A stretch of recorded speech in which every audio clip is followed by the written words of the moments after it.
Okay. So, sorry about that. Welcome back. So, just introduce all of our players.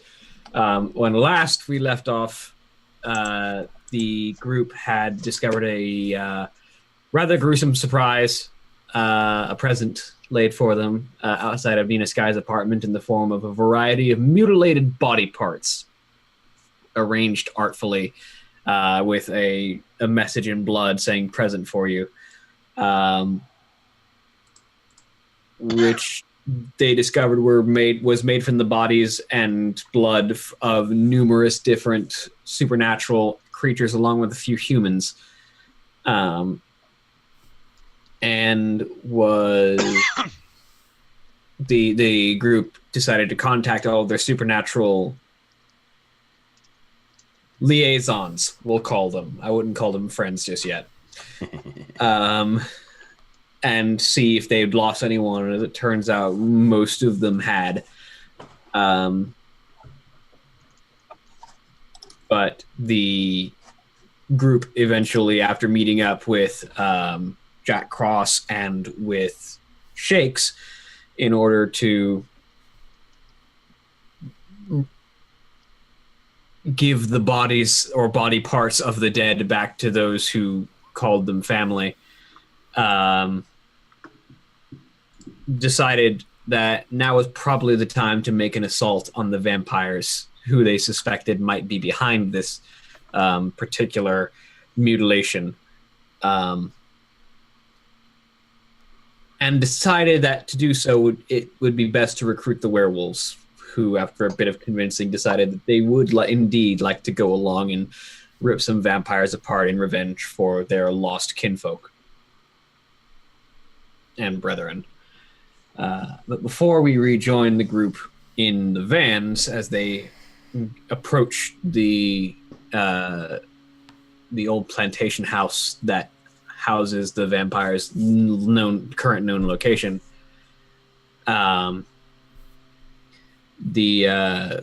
we first move forward to an undisclosed location in a dark room as an individual continues to give a presentation. And so we've got the moment where things begin to drive more on emotion than planning and logic. As emotions are running high, rage becomes easy to follow, and as we can tell, the vampires would become a target not just for our hunters, but for the aggressive and angry werewolves that had come to work alongside them. And there is very rarely a more emotionally tumultuous force than werewolves. And things were going to only get bloodier. And I would call it a sort of a likening to the days of the Old West, as it seemed as if a posse had been formed to attack with little plan but murder and revenge, likening the days of a shootout at high noon. And with that, we join the group in the van as you have a few minutes of discussion. If you can talk amongst yourselves while I apparently need to go handle something real quick. Be right back. All right. Right, so I think sorry, Drew. Go ahead.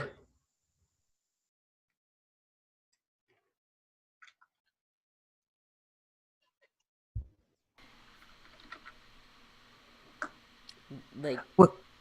Not the moral justification, just like logistically, why are we taking this approach, and how specifically is that approach going to manifest? Well, as far as that goes, the initial plan was that Sean would hang back, find himself a good sight line, post up and cover as much of the open ground as he can. Rest of us that are feeling confident, push forward, let the werewolves lead the way as much as we can. I can keep as many of us from being noticed until we actively engage. And since it's daylight, at least the ones without pulses should hopefully be out of the picture and can be a bit more simply neutralized. And the possibility of Mundane's innocence, this being a public club, theoretically at least. Well,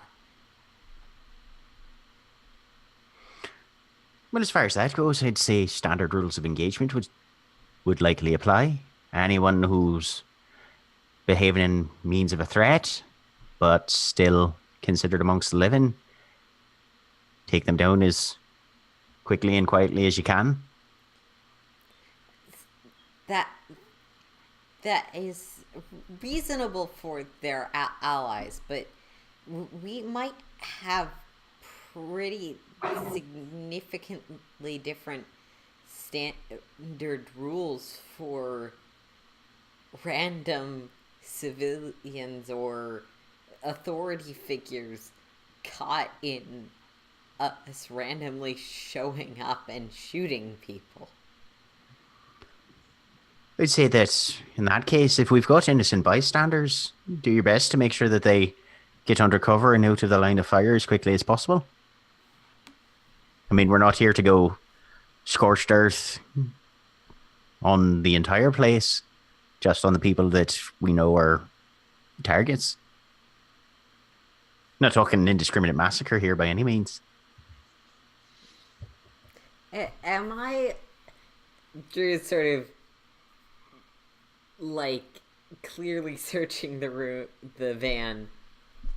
Am I outvoted on this? I mean,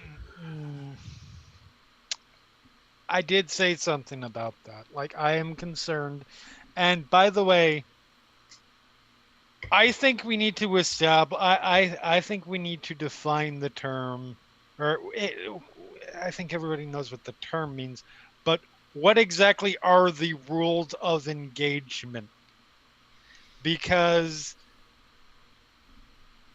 I don't necessarily think, I think this is probably the first large-scale invasion for at least some of us of a public golf facility. So, you know, I mean, let me rephrase that. This is my first large-scale invasion of a golf facility that involved the use of firearms. I mean, you're certainly not wrong. Werewolves. It would absolutely be my plan to go out and reconnoiter and make sure that there aren't people out for a nice afternoon on links before we do anything hostile.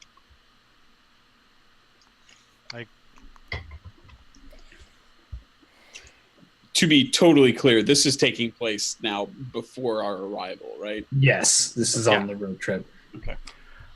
Well, is there anywhere along the road we could post up? Sean could take a gander through the scope and see what the general situation looks like before we even make the turn off, maybe.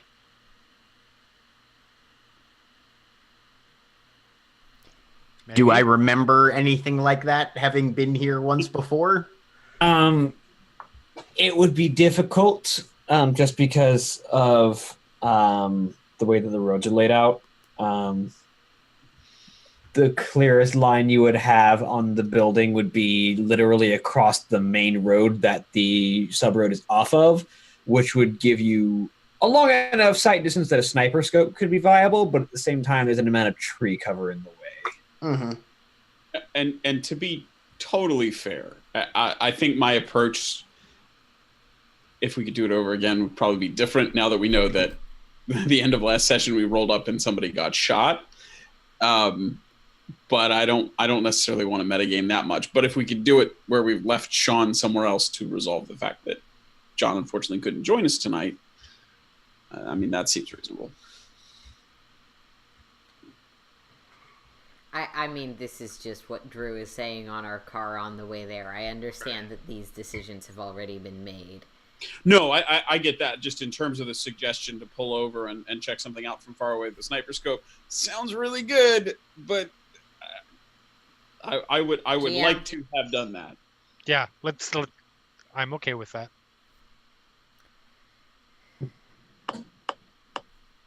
Oh, if you want, you can try and find the best possible location for the sniper to take a post up. What would that roll be? Let's call it wits and investigation.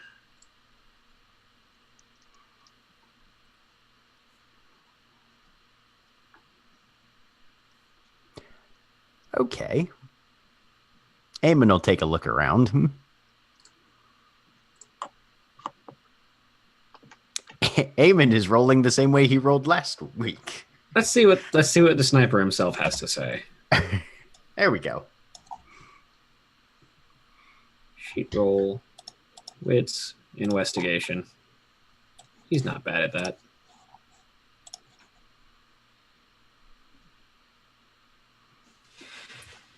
So,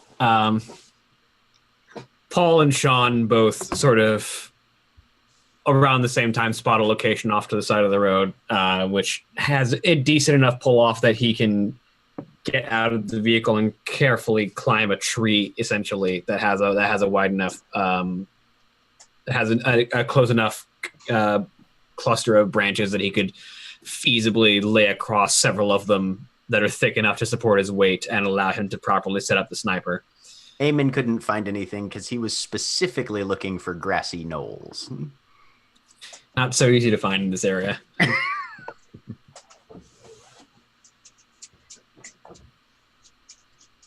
But Sean sets himself up like a duck hunter. Jump on the radio. See anything up there, brother?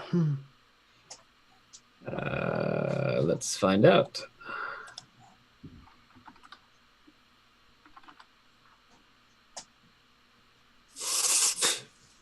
Well, that tracks.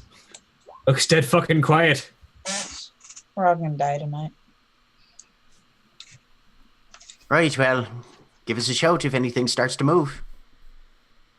I mean, to be sensible here, if anything starts to move, it'll probably be inside the building, and I don't exactly have that line of sight. All right, come on down out of your tree then. I mean, I can cover the front yard if you want me to from here.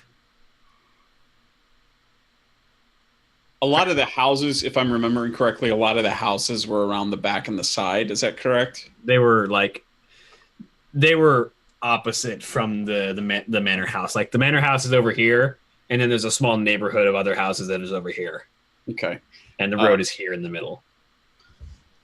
Given that, I think that would cut you off from quite a lot of the places that I think might be housing vampires. It certainly might be housing some of the.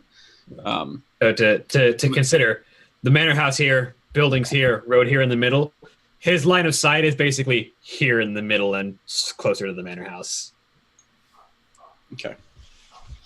Yeah, considering that potentially some of the vampires and almost certainly some of their backup dancers are probably in those other houses, I think I might rather have you up closer with us. What do you think, Eamon?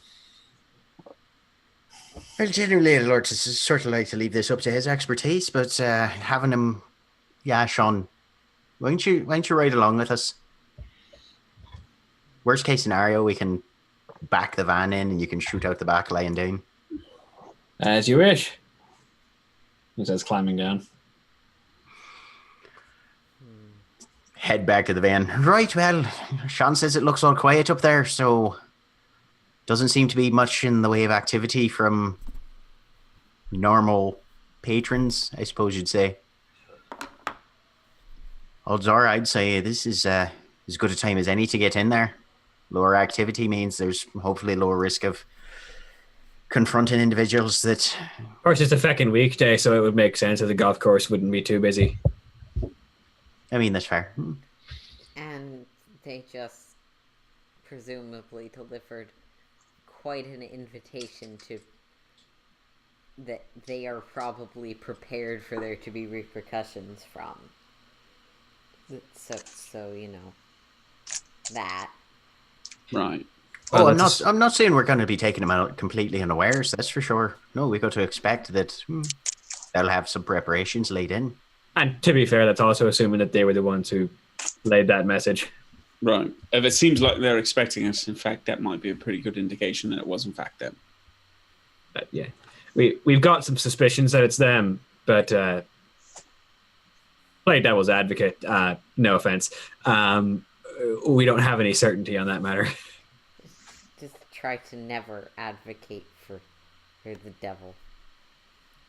It's a figure of speech. I know, but some people take it too literally. Side eye at the Satanist in the group. You know.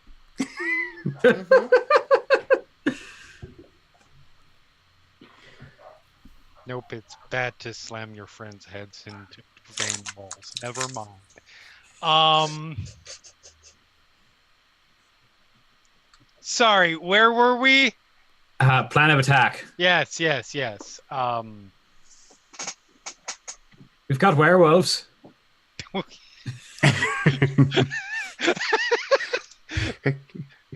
I've got a 6-pack of werewolves here, and I'm looking to share. Right, and I think they're pretty well wound up. I say we just set them down and let them tin soldier their way right towards the clubhouse. Right, well, we'll put them in, let them take the first run at it. At that point, I mean, of course,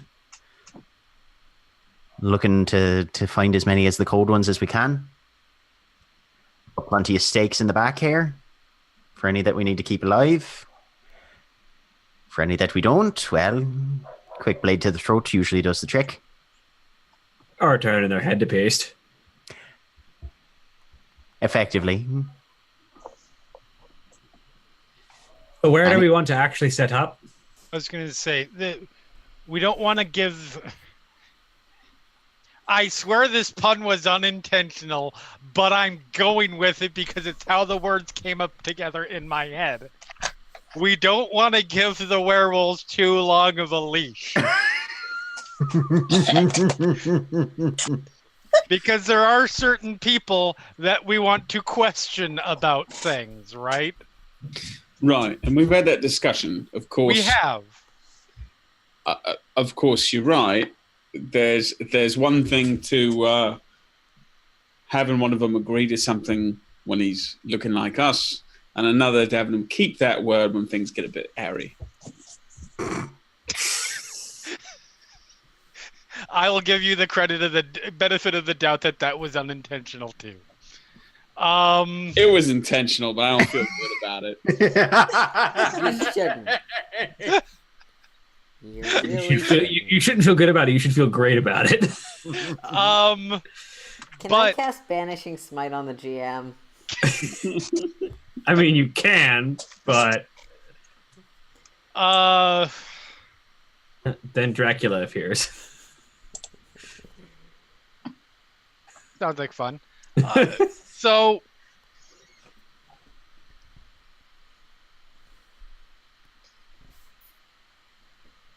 yeah, I don't have a lot of experience with this kind of thing, so you should not rely on me for planning. Well, That's all I'm gonna say. I'm good with a lot of things. I like to think on my feet a lot, but planning on how to do an assault sneaking in behind the furballs of doom is not one I'm confident in. Well, there's a couple of things we'll need to figure out. First is deployment. So where are the werewolves, our furry friends, going to start their attack from? Where are they headed? And then where are we going to start our attack from, and where are we headed?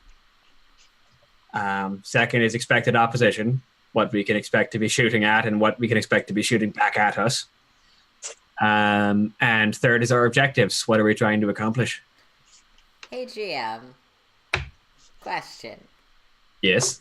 So this might be me being western half of the America person IRL. But, like, would these kinds of homes typically have secret entrances underneath passages, stuff like that? Servants' quarters and servants' passages, probably. Yeah. As far as it depends on how much the old structure's been renovated and redone, but typically at time of construction there would have been, secret passages for the servants. Yes. I think we actually had pretty significant concerns that there were underground ways to move from the homes to the clubhouse. So if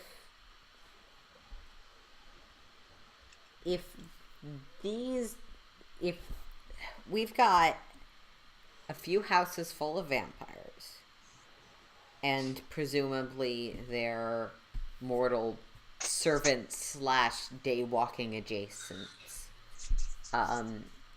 and a whole bunch of werewolves comes in from either the front or the side, but presumably pretty loud at some point. We start having people running out, presumably we have some that are trying to escape, either VIPs or less committed to the extremist ideology, one of the two, trying to escape through external paths. Do we have specific parameters for who we want to interrogate? Could we just try and cut off one of those paths unseen? That would nab whoever comes through it? It's not a bad idea, because, we pretty much want to talk to...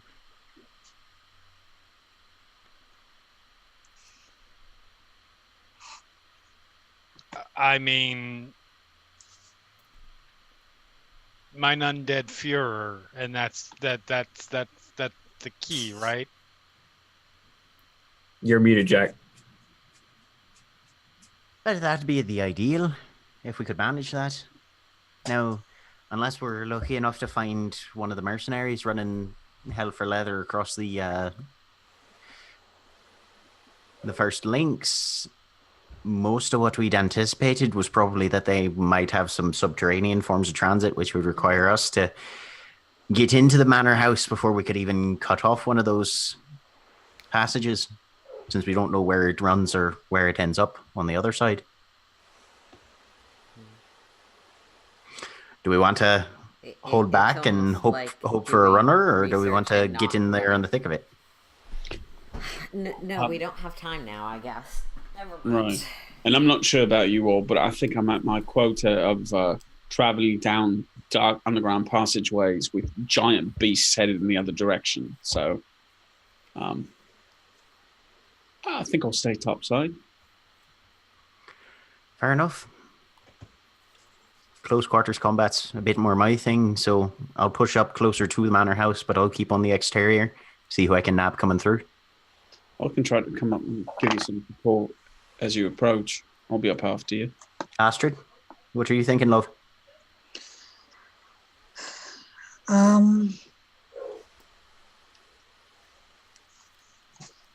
I'll be wherever you guys need me, but I think it would be best to use our furry friends as a distraction while we go in and try to take care of the colonel.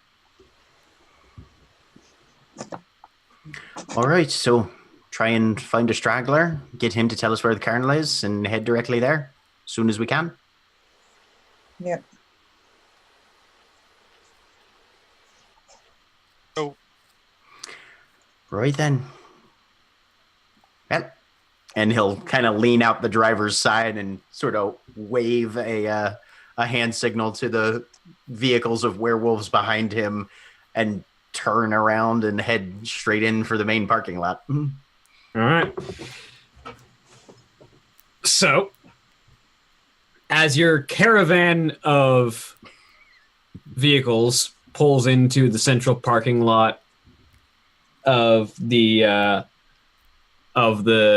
in front of the manor house, and finds parking spaces to pull into.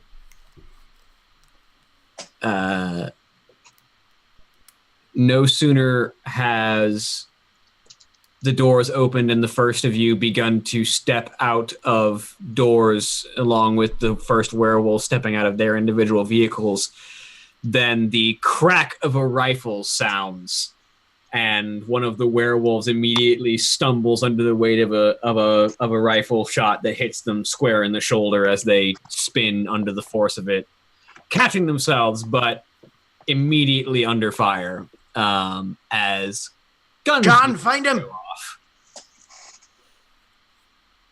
And now we shall go ahead and, just for the sake of me keeping track, roll an initiative.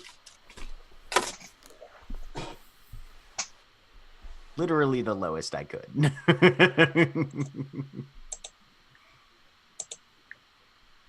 It's dexterity and composure. So at the very top of the bit where you have a dice roller, there'll be a text that says roll initiative, and you just click that. Oh, awesome. Yeah, I did fine. Also, literally the lowest I can. I feel like that gunshot took us a little bit by surprise.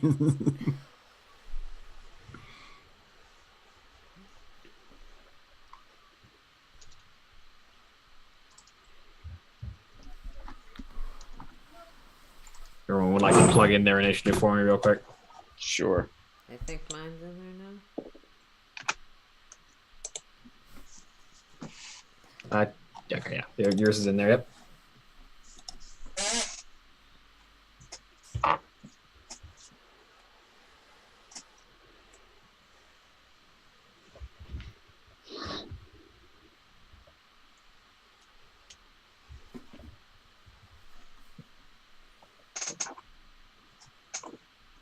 And just for the sake of keeping track,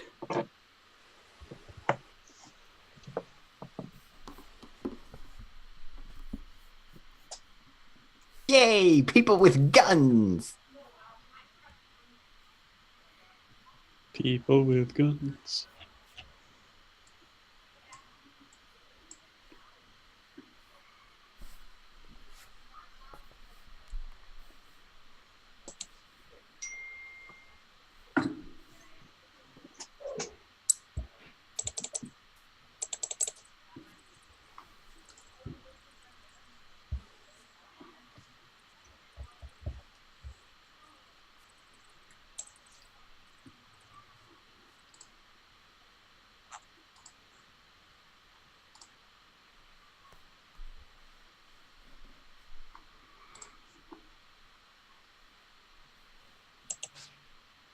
and that asshole. Okay.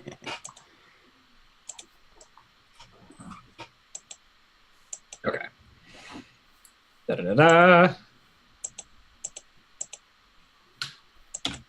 Nice. Shit. Double nice. God damn it. I mean, we're fighting against and with vampires and werewolves. Yep. We are going last, we are shooting the least effectively, and we are taking the most damage, even if we never get shot at or punched or... Welcome to Hunter. You're made of squish. And you insist that you're the most scary and deadly thing here. So, the werewolves immediately begin to rush for the doors and walls as gunfire begins to erupt from the building, transforming as they go. As you watch bodies enlarge, muscles strain, and bones pop as fur sprouts from skin. And each of these individuals begins to assume their half-man, half-beast war forms as they charge, some drawing weapons and others just running with claws extended as they all begin to assault, leaping for windows or bashing through the front door as they charge and disappear into the building with gunfire greeting them.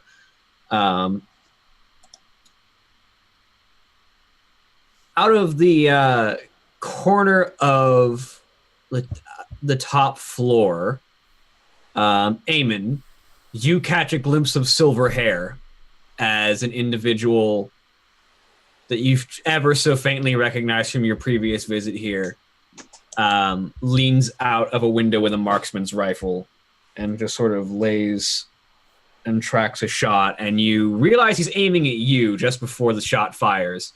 Yeah. What's your defense? Oh, no, you don't have defense. It's a gun. My armor is 3. Armor, yes, thank you.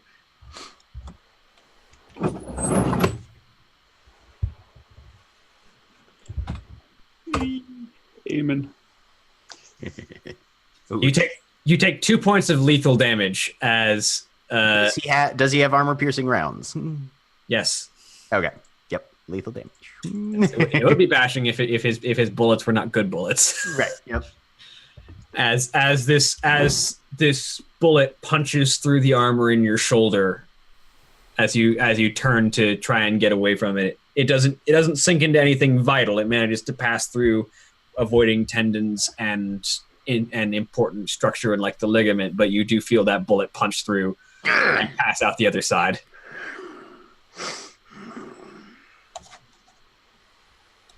And Paul, it's your turn. Paul will drop to the ground and roll under the van. I'm going to try to do it stealthy so they lose track of me if anybody was tracking me. Sure, roll me dexterity and stealth. Okay. If the sheet will let me deselect wits, I will. There we go. I assume this is not moving in darkness because it's pretty bright. Nice. Middle of the day. It's high noon. 2 successes. All right, so that'll be subtracted from anyone's perception trying to see you. It's 3 p.m. Let's coming out the other side of the van. I'm just trying to get the mental image of this. Is there any cover between here and the house? There's the clubhouse, and then there's the other vehicles in the parking lot, basically. Can I start coming out the other side of the van? Can I use the remainder of my turn to start moving under cover of those vehicles towards the house? Crawl between cars. Yeah, you can start doing that. Okay. That's what Paul's up to. All right. And then other random guards. As a variety of individuals start firing with rifles that are probably more advanced than they should reasonably be able to have, considering Georgia still follows the assault weapons ban. But let's see, 3 of you. Astrid, do you have any armor on? Cannot remember. Nope. Okay. Fortunately, these guys are not as good as shots.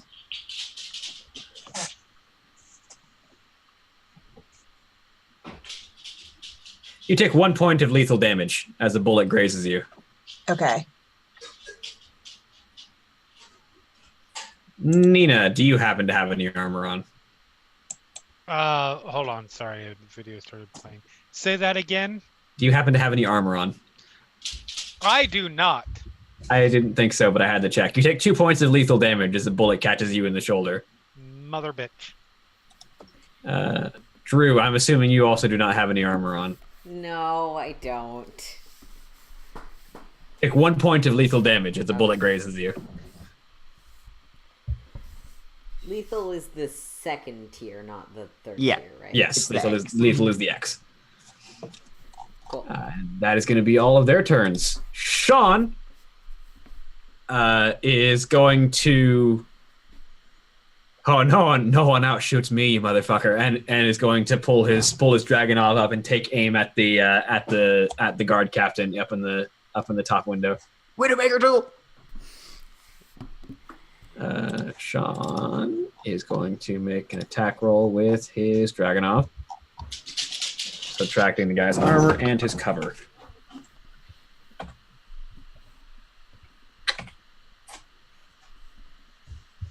still hitting. Damn! Son of a bitch.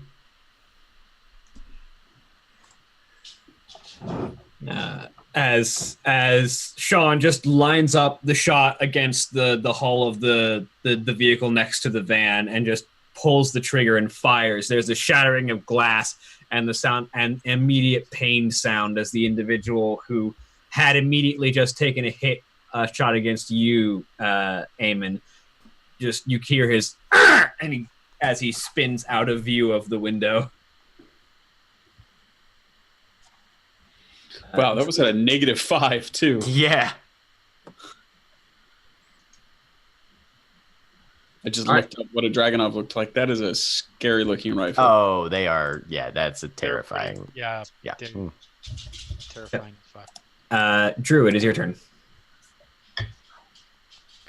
Okay. All right.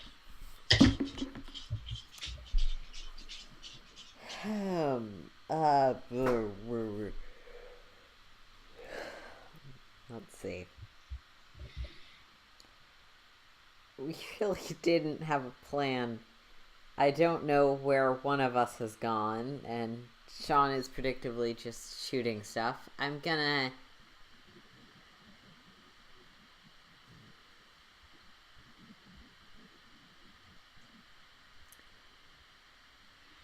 try and get the van between me and anyone else shooting me until I actually know what we're doing. All right. So you sort of get out of the van on the opposite side and just use it as cover. Yeah. Easy enough. Or I get back into the van and close the door most of the way. Also a solid plan. Because And I feel drive like I off. was like stepping out and then went, we're not specifically going anywhere. Either way. So yeah. Anything else in particular, or you just want to take cover? I'm just taking cover because. All right. I did have that initial impulse to be like, Paul gets in the van. Bye. Yes, but it's funnier when the blind person does it. Astrid, you're up. All right, where's the guy that just shot me? In one of Right the ground after floor my own windows. heart. I'm sorry, where is he? One of the ground floor windows. Is he within range? Of your guns? Yes, because he just shot you. All right, then I'm going to use the Lord Provides and shoot him. You do one of these first. Yes, yeah. Then she holds out the gun and then she turns it sideways. All right, you're going to be at Oh a no! Kill shot! You're going to be at a -3 for his armor and cover. But that's it. Okay. All right. Can I spend a willpower on this? Yes, absolutely. Okay. I really want to shoot this guy, so that would just make it a flat roll at that point. All right. Bam! Fuck you, asshole. And the regular guys are nowhere near as tough as the guard captain. So with 5 damage, you just kind of take the shot to the side of the arm and just immediately pull your revolver up and just lay the pommel, the grip, the end of the grip, the butt of the grip on the top of the car in front of you just for support, and just slide it over to directly between his eyes and just pull the trigger. And a single shot, just you see the shatter of glass and the splatter of blood on the back wall as the individual who had just shot you immediately collapses to the ground without so much as an extra noise. Eamon. All right. So the Shepherd's Blessing specifically says that its effects the effects are automatic and they don't end unless you do something overtly hostile. It doesn't say anything about if you've already done something overtly hostile, you can't invoke this. I would generally logically assume that if you are in the middle of hostile action, you cannot quite. You would have to take a break and cease doing hostile things. Okay, what about those of us that haven't done anything hostile yet overtly? Then Theoretically, maybe. Is I getting would shot a hostile action? No, being shot is not necessarily the hostile action. I'm just... Hang on, let me make sure I have a quick look at the Shepherd's Blessing just to make sure it doesn't specify if you're, the main book. if you're being watched when you try and do it. Let's see here. Good point. What if the caster is being watched but the subject isn't? Hypothetically.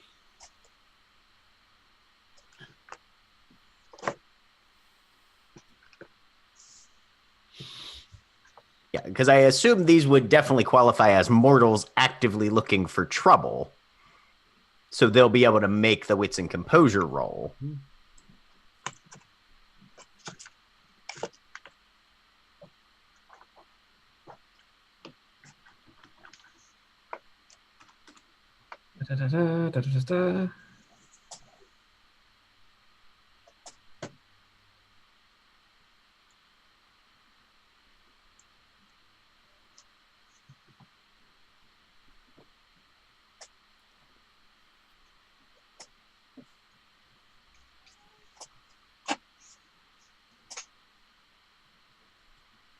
Sure.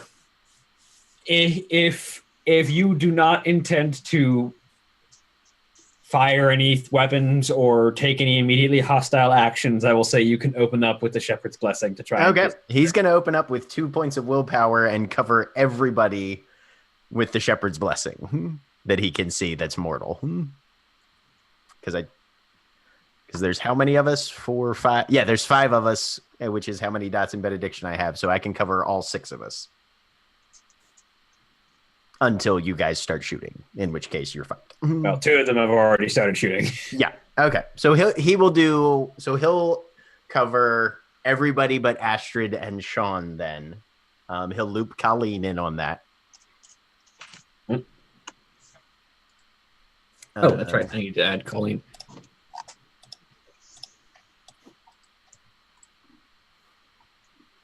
And Hope she's not doing anything. I haven't added a token for her yet, so... Now, what is this thing that you're doing?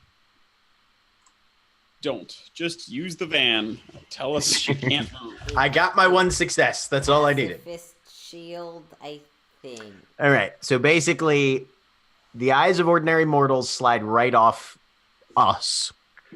People will acknowledge our presence but refuse to actually notice us, even if we are armed to the teeth and wandering around. The only thing that breaks it is if we do something overtly hostile. So we can steal things, but we can't yell threats, pull out a gun, point it at somebody, shoot someone. At that point, it's broken.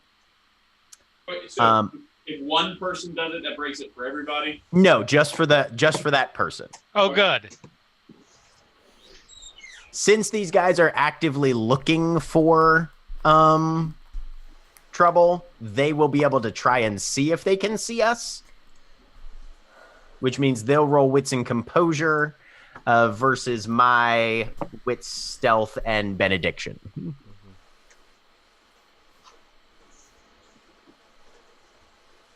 And if they beat my successes, they can see us. If they don't, they can't see us. Also, Jesus Christ, why the fuck am I rolling so many 1s today? That's a reflexive action, so I still have all my actions left. So I'm just going to start walking up to... walking up towards the manor house while praying under my breath. All right. What if we are actively stealthing? Is that basically that just comes into play if the other roll fails? I assume so. I'll leave that up to William, though.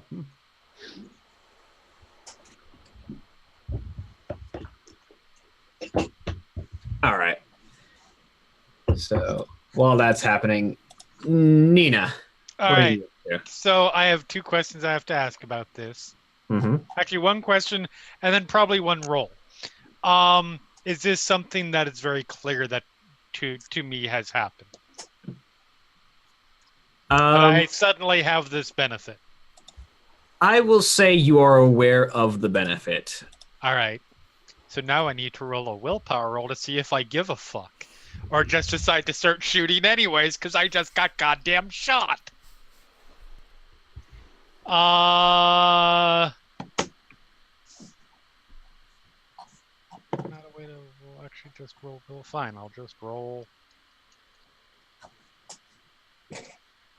Let me see if I can very quickly find that. It's okay, I failed.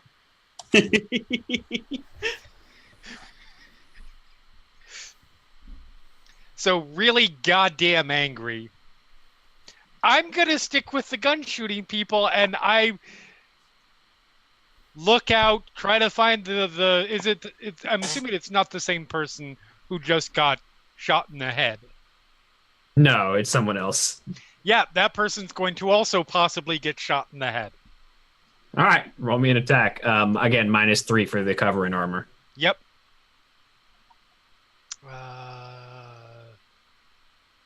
Attack roll. I am on the right thing. Sure, yep. 3. I mean, it's a hit. Yep. So you pull up your 45 and just fire it off into one of the other windows. There's another shattering of glass, and you hear the grunt of pain as he takes the shot. Brings it back to the werewolves. Get used to that. I'm taking you a bit at a time. And then I duck behind the van.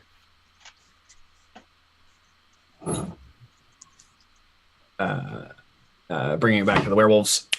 The werewolves begin to rip through the internals of the building. As you can see, you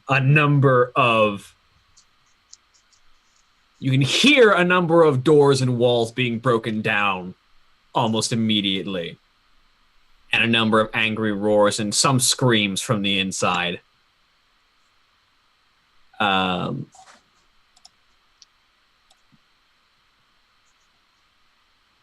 As the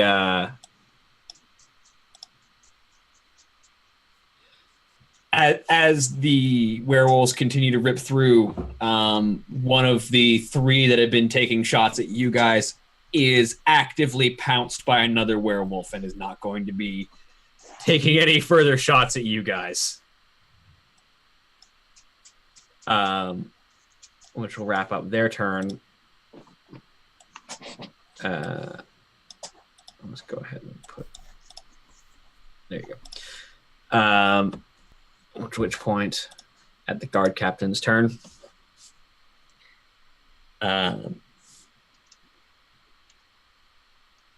there is a faint commotion in the window where the captain was just shot from. And he reemerges with his weapon and takes shot at Sean for just having taken a pretty decent shot at him. The armor rating is melee to ranged in order, right? Yes. Mm-hmm. Okay. Yeah, second number is the firearms rating. Okay.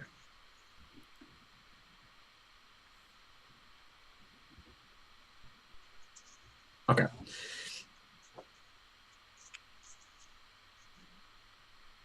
As the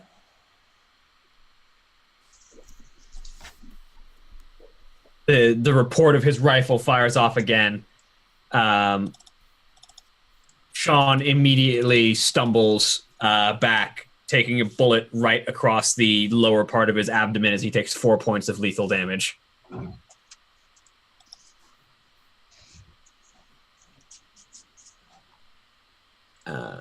which then brings it back to Paul. How far am I from the house at this point? I would say if you wanted to spend your entire turn moving, you could probably make it inside the front door. I don't want to go in the front door, please. Can I get around to? Can I make it to the side of the house then? Yeah, if you wanted to, you can make it around the side of the house. Okay. To be clear, the front door was just knocked down and entered into by a bunch of werewolves, correct? Yes. Yep. Going around the side. Which side of the house is more shaded, I guess? So at this time of day, I guess it would be the eastern side of the house that I'd want to shoot for. Yes. Okay. Well, technically, it's literally right around noon, so both sides are about equivalent. But yes, with the sun going down, you would want to be heading towards the east. I seriously did think we were about 3 p.m. Okay, fair enough. It's high noon. All right. You're just gonna keep doing it, aren't you? Yep. Awesome. As long as people keep forgetting what time it is, it's gonna keep coming up. Well, then that makes my earlier response a bit of a non sequitur when I said it was 3 p.m. So, all right, then I will just go. Which side looks like it has less occupied windows? The eastern side, but by less, you mean the captain is over there, but there are less general people. Because the captain is occupying the eastern, one of the far eastern windows on the top floor, whereas most of the guards are on the western side. All right, then let me ask you this: when we were in the clubhouse and we had lunch, there were exterior doors in the lunchroom that opened onto the golf course. Correct? There was a patio area outside. Yeah. Was that in the center of the rear of the house, or was it more? Yeah, that was more like central. Okay, fair enough. All right, whatever. I'll just go east. And yeah, I'm just gonna book it. I'm gonna try to run stealthily. That's stupid. I guess if it's clear I'm stealth, I'm just gonna run as fast as I can. If it looks like anyone is noticing me, then I'm gonna fall prone. All right, roll me another stealth check and add 2 for the result of your previous stealth check, just to see how well you can go across here. Am I going to need to roll Wits and Benediction and everything? Yeah, go ahead. Okay. Should have spent a willpower, but it's too late now. If his Wits and Benediction is too powerful for them, then they might not even matter, but... God damn it. I'm rolling like shit tonight. Well, first, let's see if they get around the Wits and Benediction.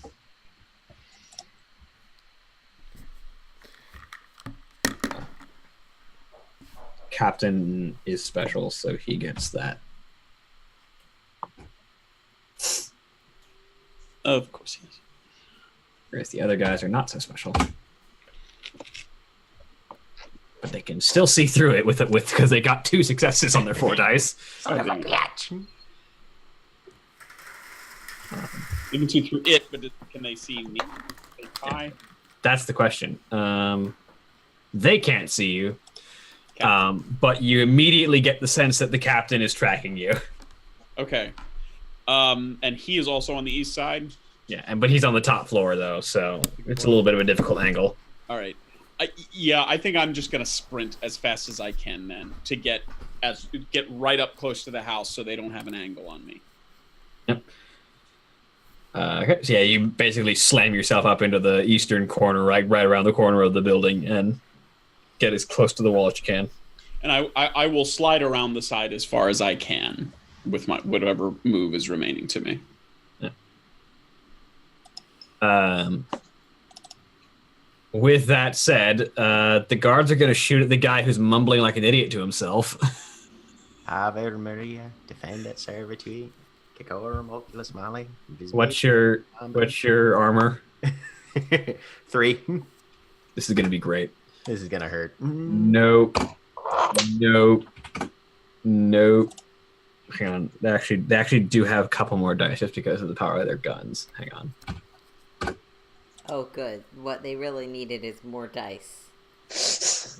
They went from having 1 die to having 4 dice.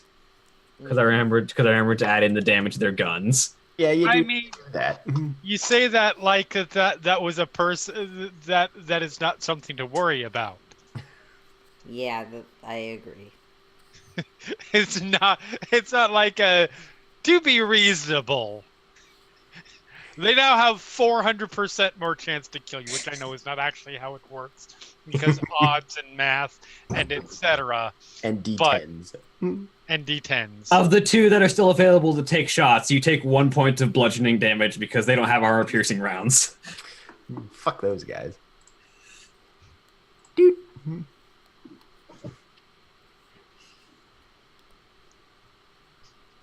But you have just been alerted to the fact that you're mumbling that your prayer is not doing shit for you right now. Yep. Okay. Well, that's easy enough. At which point, Sean, as he is now very injured, is going to take cover. Good lad. And that's going to be his turn. Drew. Oh, jeez. Okay. Long shot, but does it look like there's anything particularly flammable right outside the house? Like, do they keep their There's Paul. extra extremist gasoline right outside the house? Unfortunately, you don't see any large red oil tankers. God damn it! I wanted video game. Are there any strategically placed barrels that look like if you We shoot need them, red they barrels. run? Yeah. Right, we need red barrels Okay. is what we need. To be fair, we brought our own last time. We did. And It was great. that was expensive and took time and took planning, which we didn't do this time. I mean, I would argue that right now, based on the current physical condition of some people, we need green barrels to shoot more than red barrels. Green Wait. barrels are less ubiquitous. Sometimes you just need to smack the enemy until green orbs come out and heal you. Also, in my experience, green barrels are acid. I was gonna say we need to take an acid bath. No, there are. I can't remember what the game is. But Yeah, there's a- I know what you're Yeah. talking about. But usually, I'm used to green crates being the ones that have healing stuff in them. Either way, But anyway, you don't see any conspicuous red barrels. Nor do I see that- anything that says shoot this to heal. Okay. That said, the house itself is old and largely made of a combination of wood and stone, so the wood part's probably relatively flammable, especially because it hasn't rained recently. So, just because this is unclear, how much does my hellfire allow other inanimate things I shoot to potentially catch fire? I would say if you are specifically targeting the inanimate object, if you can do an amount of damage to them, depending on how fire resistant the object is, you can ignite them. I'm gonna try and aim for the either windowsill above or under, as appropriate, the captain, to try and light that part of the house first. Okay, go ahead and roll me your hellfire. Because I feel like if he falls out of a window, we can interrogate him. Damn it, iPad. Roll20 doesn't get along with my iPad.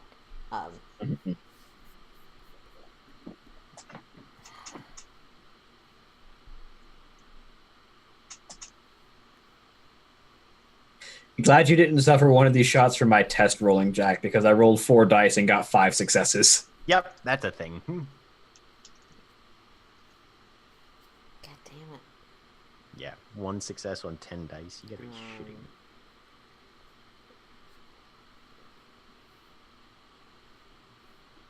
I should have known better than to try and do this on my iPad.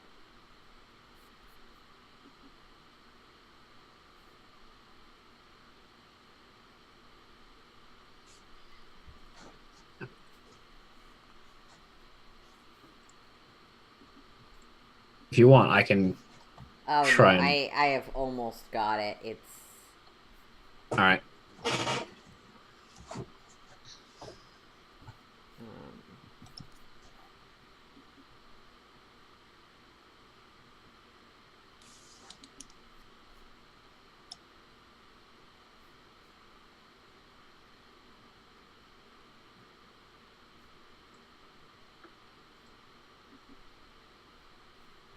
And I'm going to spend a willpower. What does that add? 3 dice. 3 dice. Right.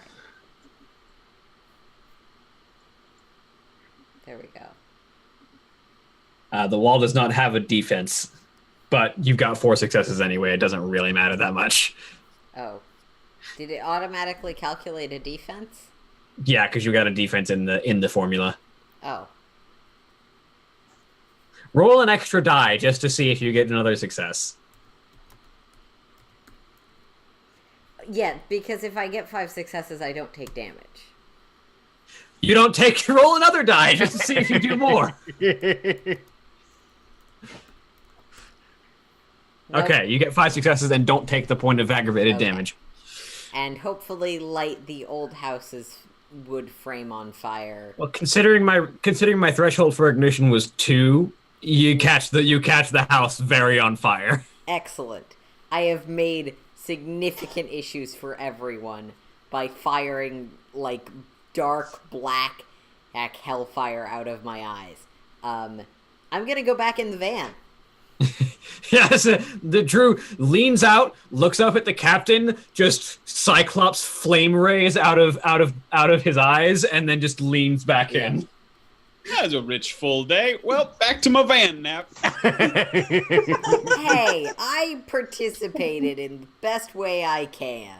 That's fair. No, I love it. I mean, that is such a solid move to just go like, oh, nope, staying in here.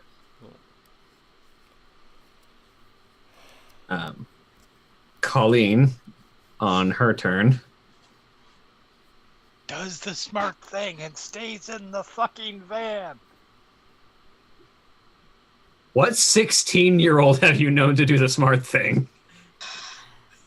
One who is trying not to directly go back to her actual abusers. There's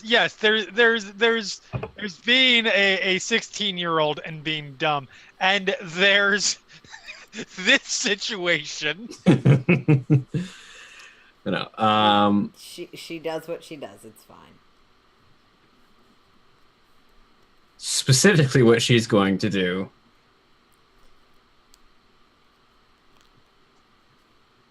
is,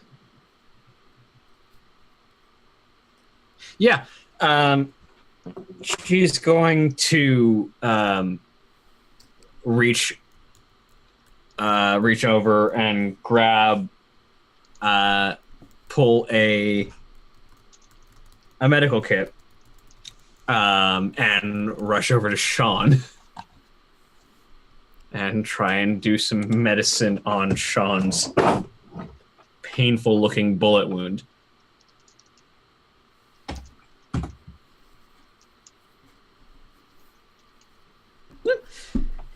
Well, with 2 successes, she manages to apply some immediate bandages and prevents any more bleeding, as the bullet seems to have passed through pretty cleanly, but Excellent.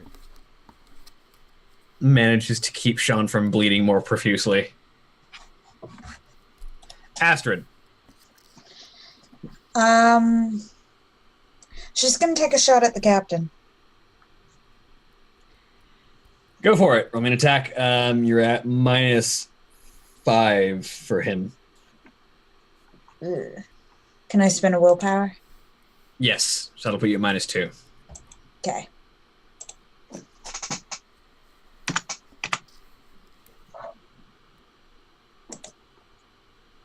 Two damage. Nice. So you know what? That was the entire purpose of the Hellfire, so I'm going to have him make a roll. No successes. So you fire the 44 Magnum at the captain, who was focused on a different target and seemed to have had his attention drawn immediately towards Colleen as soon as she became visible, which prevented him from being able to pay enough attention to you as you fire. And the force of the shot puts just enough of a spin on him that he manages to topple out of the burning window. Catch. That was the hope. And lands hard on the ground. Let's see if he takes any more damage. Managing to tuck and roll and not take as much damage. But is still flat on the ground. And that brings us to Eamon. All right, so I've spent an entire turn moving as close to the house as I can. I'm assuming that there's some guy in a window close enough to me that I can take a swing. Yeah, you can move up to someone and take a swing. All right. So he finishes his prayer, then fuck it. And yeah, he's just gonna reach for the guy closest. And what kind of guns are they having? Looks like M4 assault rifles.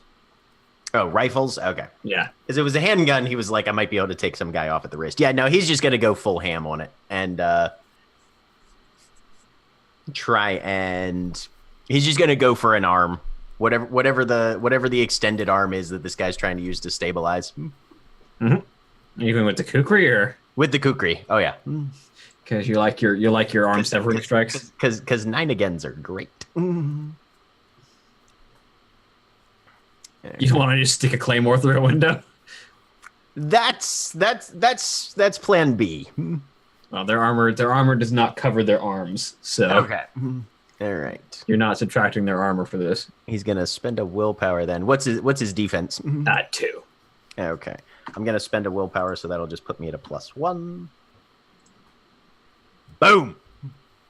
Ow. 5 damage. Just. Yeah, his arm comes off. Nice. Pretty certain he's gonna die in a minute. And then if he's still got any effort or time left, he's gonna just try and scramble and roll through that window. Yeah, you just sort of tilt through the window afterwards. Nina. All right, so first thing she does is take a minute to refocus because, you know, hellfire is distracting in the best possible way. Fair. And then look back for that asshole who she has shot but not yet killed, because that is a situation she would greatly like to rectify. Mm-hmm. And it's still -3? Yep. Okay. Little bit at a time, fuckwad. Second shot. Chip it away. And then pull back behind the van again. Nina? Yes. Shouldn't had Nina's roll only been at a -2? Unless, does he have 5 points of armor? It's more the cover than the armor. Oh, okay, gotcha. I did, to be fair, a bullet has already gone through that cover. A bullet. The window, if I remember. Oh, yeah, the window and the wall beneath it. Fair enough. No, it's fine. I will. That said, go ahead and roll an extra die because yes, the AP would. I will reduce plink this his motherfucker armor. away. I don't care. Yeah, the extra die didn't make any difference. It's worse for him this way.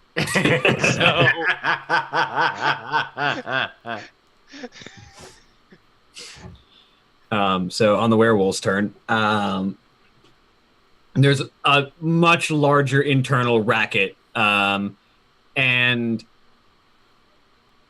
the Nina, the guy that you're shooting at, looks over his shoulder for a second, and you hear the beginning of an expletive begin to form before it's cut off as he crashes through the window with a hurled body flying out past him, as he seems to have been collided with a thrown person.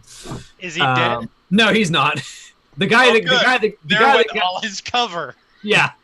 The guy that just got thrown at him is, as you see the vampire that was just hurled through the wall begin to turn to dust as the guard that he collided with gets thrown out the window.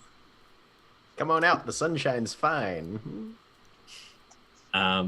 Brings it back to the captain, who I'm is mostly going. impressed they managed to be awake at noon, even if it is immediate danger. I mean, it's not impossible. No, They it's managed not. to wake up. I just remember how hard that roll is. Oh yeah. He managed it. Yeah, fair enough. To be fair, there is a not insignificant chance that these people are Sabbat and thus have absolutely no humanity but high path of enlightenment rating, so they get super. Yep. Thank you for knowing more about the lore than me. Sorry, that came off a lot bitterer. No, you're good. And bringing it back to the captain kind of stands up in a very hobbling position as he is not looking good right now. But weirdly, as you see him stand, you can sort of see that he stands up and just kind of forcefully grabs his left arm and slams it back into socket, and you can hear muscles reasserting themselves as he manages to stand up and force himself back into position. And after he stands up, he seems to be standing up a little bit easier than he should have been. Goddamn ghouls. But his turn is mostly taken to reassert himself. Paul. Is he facing towards where the majority of the carnage is? Yeah, so he's facing away from you, technically. I would like to, if I may, sneak up behind him and try to slit his throat. Go for it. Stealth first. Sure. Yeah, go ahead. I definitely would like to use a willpower, if I may. Go for it. Can I use Roll two? well. You cannot use 2 willpower. Okay. Yeah, I think I'll use it. Yeah, I'll definitely use the willpower on this one. I'm going to take it. You can use the willpower on 2 different rolls. You just can't use 2 willpower on 1 roll. Oh, yeah. Okay, so I'm going to use a willpower on this. I'm going to take the extra 3. I don't care about the 1 willpower per turn limit thing. Okay. Sorry, I'm just making faces. Jesus Christ. I'm really rolling poorly. Even with the willpower, that's only 3 successes on, like, ostensibly the thing I do. You had more dice than he had to see you, but he still managed to see you. Christ. All right. Well, I guess I'm just attacking him with my watchful Kepris. So you bring the Karis around and try and thrust it towards him, but he's immediately bringing an arm up. His defense is going to be 3. So that does Subtracts 3 from your dice pool, yeah. All right, I'm going to spend another willpower then to counteract that. Yep, go ahead. Jesus. Wait, I rolled stealth again. Roll your weapon properly. And what attribute is it? Is it still Dex? It's a knife. Yeah. I think it's Dex. Jack? Weaponry attacks are always strength and weaponry unless you have the fighting finesse merit. All right. Yeah, it switched to strength and weaponry when I clicked on attack roll. Yeah, it'll switch it over to strength. Yep. All right. Don't forget your willpower you spent. That just negated. Oh yeah, that's right. Yeah, his armor's kind of been decimated by a couple of armor piercing shots, so it's not helping him against the knife right now. It is not. I'm trying to roll it, and it's not doing anything. What am I doing wrong here? Do you have a weapon selected in your weapon/attack field below where merits and endowments are? I do. Okay. My watchful Karis is selected. I can try to click a different one and try again. I just clicked onto a different one and clicked back onto it. Let's see if that does it. That does not seem to have done anything. Are you sure it's not popping up the little dialogue box somewhere you can't see it? It is, and I'm hitting 0 and selecting. Let me test something here real quick. Okay, your firearms roll's fine. Can I do that instead? The I'm just kidding. The Karis, for some reason, doesn't... Oh, hang on. It might be because you've set the damages to L. Here, try that now. Oh, then that's entirely on me. That tells you how much attacking I do in this system. There we go. Yeah, so you rush forward and bring the knife up and try and jab it into his neck, and he brings his hand up with almost preternatural speed and manages to deflect the blade to the side just enough that rather than digging into his throat, it scrapes across the back of his shoulders. Okay. He's definitely looking very bad right now. Okay.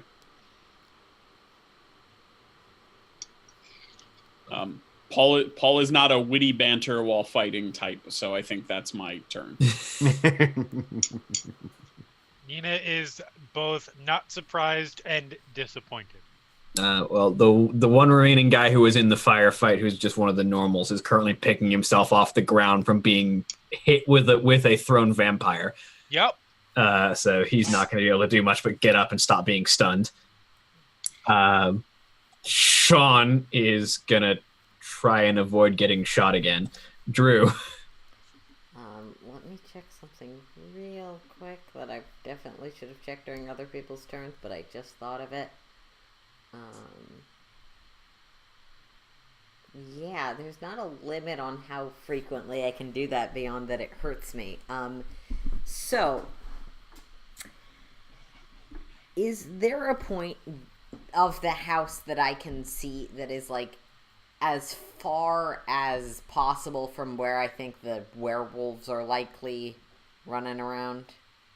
Yeah, like probably somewhere on the top floor, generally speaking. It sounds like they're mostly on the bottom floors. Okay, so top floor adjacent / other side of the visible house from where I set that window on fire. I'm gonna try and set another area of the house on fire because I feel like this is a good way to frustrate vampires. Yep. If you can make 2 successes, the house will catch. Yeah. Willpower again because... Wait.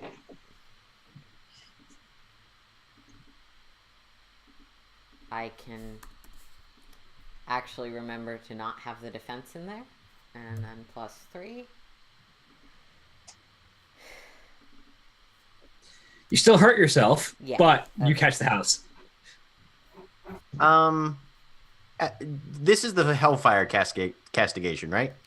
Yeah, as far as I can tell, there's no limit to how frequently other than... There's definitely no limit to how frequently you can do it as long as you don't run out of willpower. But as far as I'm aware, you only take aggravated damage if you're trying to cause aggravated damage. Otherwise, you spend a point of willpower, you do flames. And I will throw the full thing in chat. That is not how I read it, but that's probably right. I'm not that great at parsing World of Darkness. I will be perfectly honest about that. Let's see.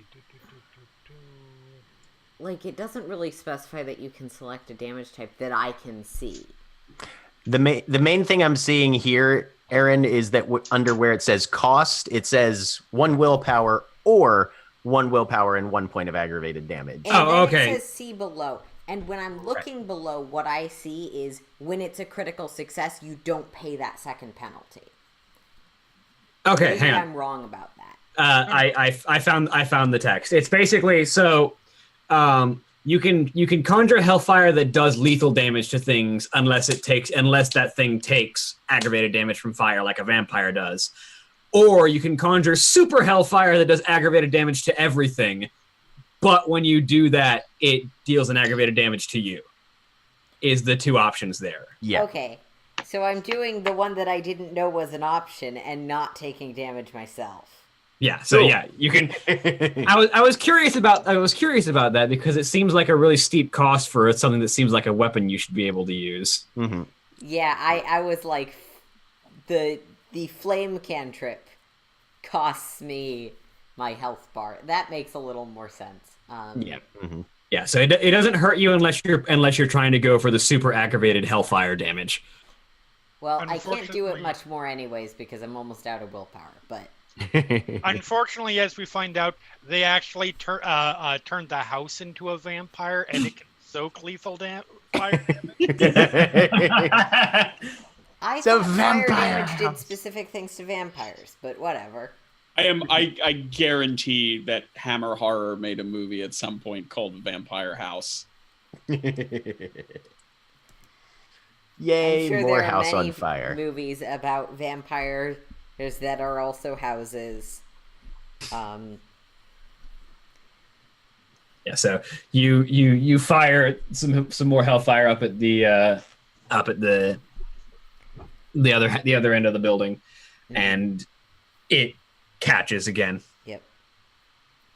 Nope, it's a video game called Vampire House. Of course it is. Wait. I think we need to talk about this for a moment. I'm going to guess that this is a sorority house of young teen vampires. No, that's called Night Trap, and it's the other way around. I mean, it's also Vampire Academy, but I'm going to assume that this is some kind of weird vampire dating game. The tagline here is human monster romance at its finest. Yes! Oh my god. Bold shot. I am just interpreting this as a Diabolic Lovers spin-off, which is a reference that I hope the audience will get. Pointing out to center field. And it's a home run by Jeremy. Yep. Okay. It's an Android game. Of course it is. All right, all of us are spending the $3, and we're gonna play this week. Not if it's an Android game. I was gonna say, who has an Android phone? I do, but I do. Can you stream from your Android phone? Yeah, a couple of us are adherents to the cult of Apple, so No, that's fair. Look, But anyway. I already own the cult of Apple. It's expensive to buy new products. yes, it is. all right. So, jeez, Good old Tim Apple. No, there's actually ways to run it. Sorry. Don't do that, Jack. Hashtag politics. So on Colleen's turn. Terrible, terrible people.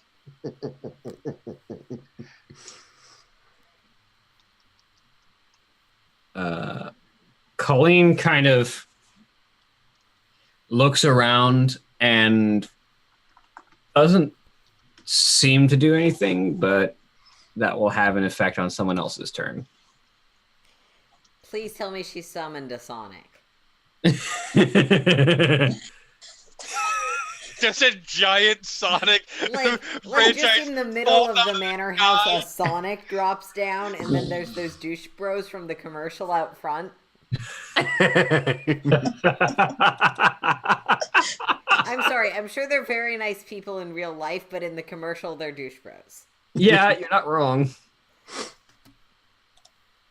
My God, I know what when my next mage reaches master level, their first road is going to be Summon Sonic. Sonic from the sky. Mordenkainen's Marvelous Sonic. Yeah. Oh man. Crushing Sonic. Because when you are the worker of all reality, sometimes you just need Sonic. Astrid, you're up. How far away is the captain from me? Probably about like 3 yards, maybe 4. Can I reach him this turn? Probably. All right. She is going to take her axes out and just go at him. All right. Does she get a bonus because she's coming up from behind him while he's engaged with Paul? Yes, which is to say he doesn't get as much defense.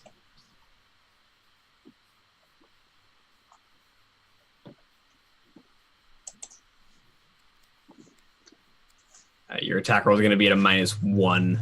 Remember, he doesn't need any extremities to answer questions.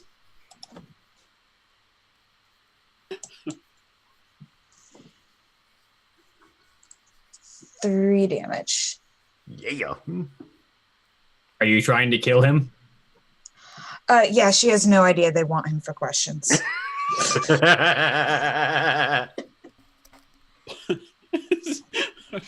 She's really just blinded by this determination to kill him right now. Communication and tactics thing, let me tell you. I also feel like Paul in a melee combat situation is like that picture of the bridge underpass with the face on it. Like, hooray, I'm helping. So yeah, you bring the axe forward and just drive it into his chest, and you can feel ribs crack under the pressure of the axe as you dig it through his torso, and he immediately collapses to the ground, coughing and sputtering blood as he begins to breathe his last. She'll kick him in the gut as he falls down.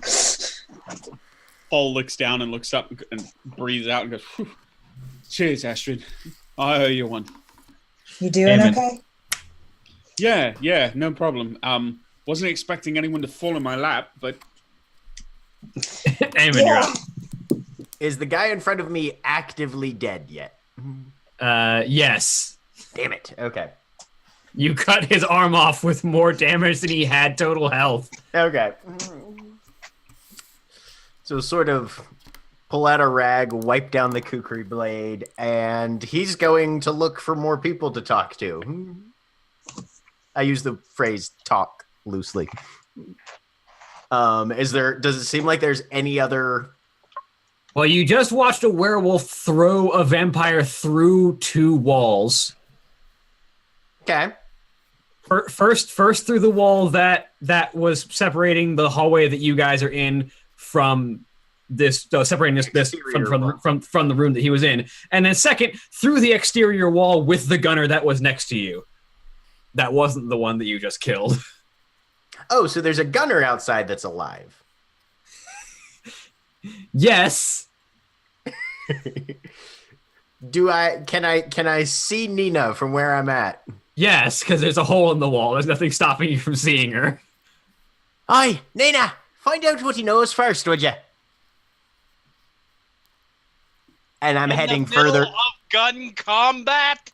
I'm heading further in, looking for whoever is still active and on the opposing side that's near me.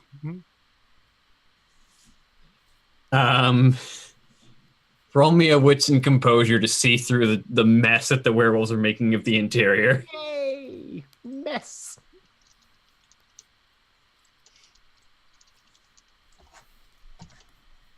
Two successes. As you look around, there's about a dozen complement more guards on the interior that you can see. Okay. Just on this floor, and you suspect there's probably only a handful more on any upper floors. But the 6 werewolves that came in with you seem to be tying most of them up. All right. Well, he will, unless there's one that's clearly visible that's sort of an outlier that he can kind of corner, he's headed upstairs. All right. So you sort of head up the stairs looking around, and that'll be your turn. He's going to be kind of trying to do that kind of carefully. Is it okay if I stealth that? Go ahead.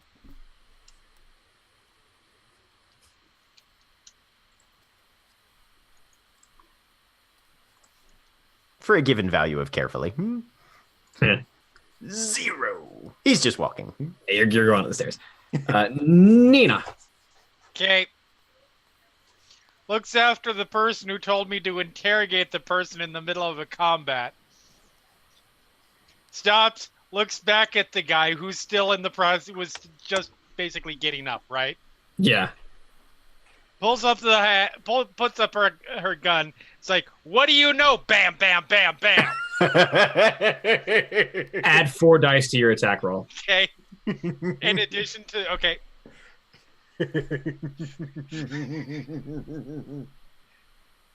Are you fucking kidding me? He only had 4 health. So,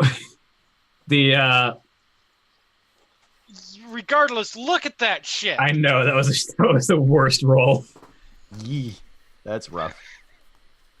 This fucking 12 dice, 2 successes. Yeah.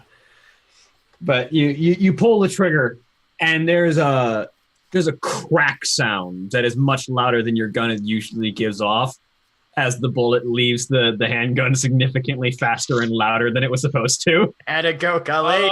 Colleen, you're the best. And just tears through the soldier, and he dies. I look around. Is anybody in the group like in my immediate vicinity having seen this? Colleen and Sean. I look over at Colleen. He didn't say anything. I had to shoot him.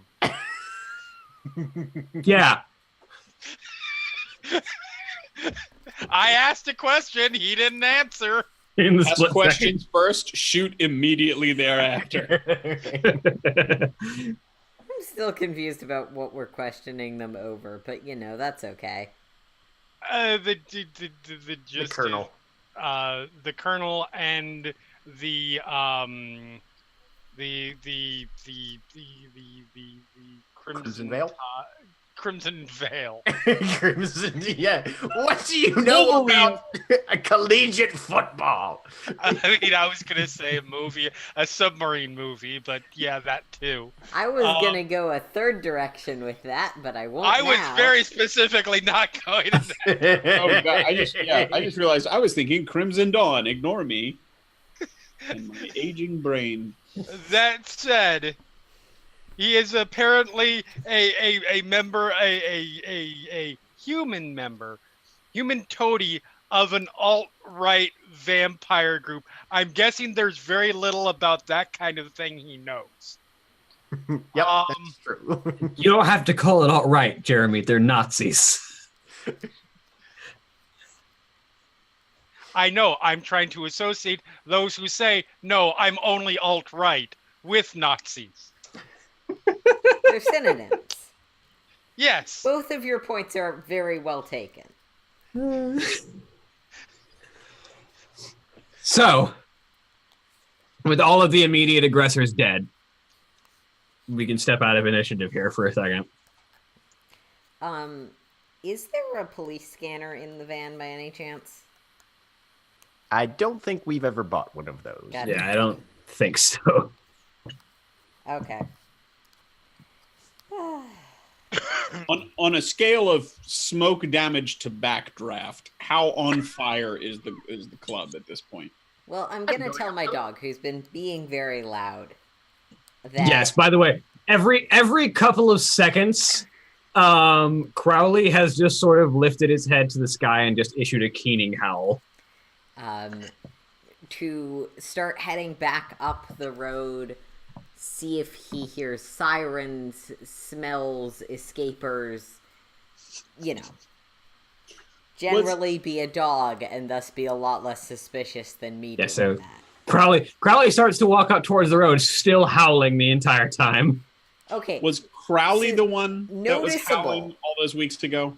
Yep. I mean, yes, but you don't know that. Okay. You are still hearing the howls. You don't know where they're coming from because you left before it started. You left before anyone died. Yeah, that's fair.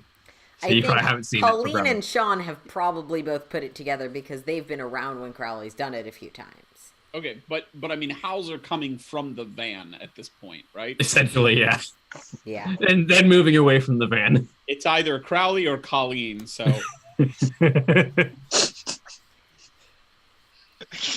Yes, you can probably put it together, but... I as a player didn't put it together until right now, and I'm feeling a little silly. Yeah. Or maybe one of the werewolves stayed behind to do battle howls. There's a galleon. We're hunters. We're particularly ignorant about everyone else. I feel like you're just directly mocking me now. Sorry. But we're out of initiative now.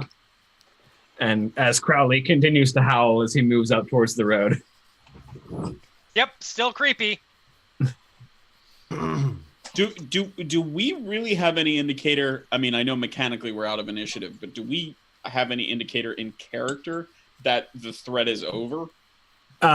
You're not being shot at right now. Okay. But back to my initial question, how on fire is the house right now? Incendiary grenade. Okay. You asked between smoking and backdraft. Yeah. So I was like, I mean, it's on fire in several places, but it has no means to become a 5 alarmer yet. Okay. I'm gonna climb up to the window that the guy fell out of. The one that is literally on fire. That's on where the fire is at. That's the one that is specifically on fire. Okay. Yeah. I'm not going to do that. I'm gonna look inside on the ground floor. So yeah, the ground floor has been demolished for a significant amount, like heavily remodeled. Most of the support beams are still intact, but you can hear groaning from the upper floor trying to hold itself up because there's been a couple that have been taken out, and most of the non-supporting walls have been ripped through in some manner or other. Speaking of second floor, head in the direction of that staff area that we were kept out of. Forgive my imprecise memory, but I am remembering that it was to the left of the main entrance. You are correct. Okay, all right. I'm gonna head for that. Yep. And then as you get there and find that door, you open it up, and it is a set of stairs that leads down. Meanwhile, Eamon, you head out to the second floor. Anybody alive up here? There is currently one werewolf tearing through the second floor. Of the 6, one of them is up here. And there does not seem to be any activity up here, though. At least not currently. The werewolf is most of it is ripping through the walls looking for someone, but he doesn't seem to be finding anyone right now. Okay. Well, he seems to have things in hand. I'll head back downstairs and start going down, see if there's a basement or anything. You head down and probably find Spanner right as he's finding the doors downstairs. Paul lad, glad to see you made it all right. Any scratches? Certainly nothing compared to yours. You still standing all right? Oh, aye. No, if you hit me in the hip, that would have been a different story. But I think we're doing all right there. I'll get my brother to look at it as soon as we get back to the van. Right, you want to do that before we go poking around downstairs? Certainly not. The game's afoot, lad. All right then, after you. And Paul will stand gallantly aside to let the man go first. Noticing that, Eamon will give him a nod and then pause for a minute, and then he will whip this claymore out. Let's go have a bit of a look around. And Paul will follow him, trying to be quiet, going down the stairs. What is everyone else doing while this is happening? Astrid is going to go into the building. Take a look around. You are greeted by the impulse control for Drew. Go for it. You are greeted by the same scene of demolition that Paul and Eamon were greeted by when they entered as well. The first floor has been severely mangled. All right. She's currently going to be looking for Paul and Eamon because she saw them go in here. You see them disappearing down some stairs to the left. She'll follow. Did you intend to just roll just the resolve? No. Impulse control's usually what's in resolve. Resolve and composure. Oh, yes, you're right.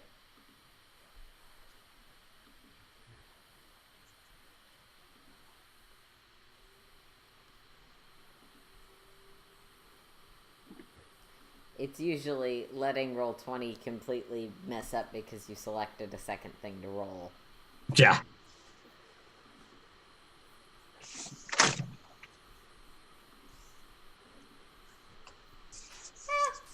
Okay, that's 3 ones. Continue on for now. I'll let you know when I'm doing something. Okay. I mean, I was gonna say, Nina was actually going to check on. Okay, that's fair. What I meant was what I was rolling Yeah. for isn't going to happen immediately. Right. So Nina, I mean, botching a conscience roll usually means you just don't give a fuck, and that's bad. Yeah, no. There's a knock on the side of the door of the van. Peek out, open up the van door. Sort of leaning against it. Filter it. You okay in there? Still not exactly clear on what we're doing other than find Colonel. I don't know. for They're handling that reasons. shit. They're on that.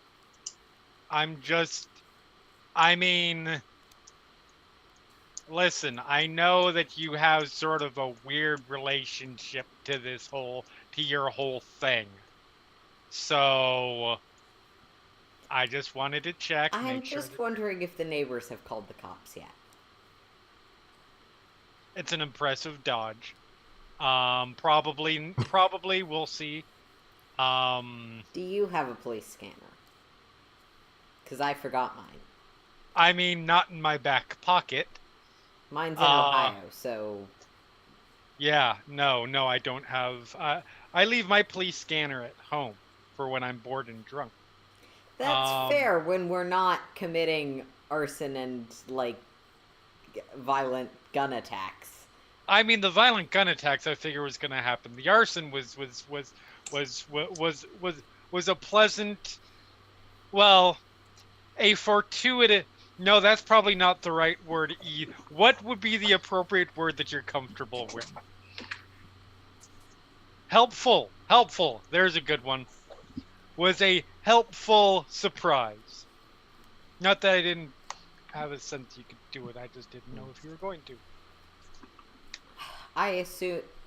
We didn't exactly plan, but I assumed given it was cleared for the collection of vampires we didn't specifically know were Nazi vampires, that it would be fine in this instance. Yeah, no, absolutely. I mean, don't get me wrong. That was actually... Yeah, good stuff. So... Now, you know what? Never mind. Just remember, I won't forget, and I will be coming back to this with you. I'm gonna go check on them if you're good. Mm-hmm. You sure? I'm sure that I will be more help here as not the getaway driver than I will be not watching your back. It's okay, you can laugh at that. I'm gonna try to unpack that statement in my head a little bit later. Colleen, meanwhile, helps Sean limp past you to sit down inside the van. Yeah, and she walks off. Yeah.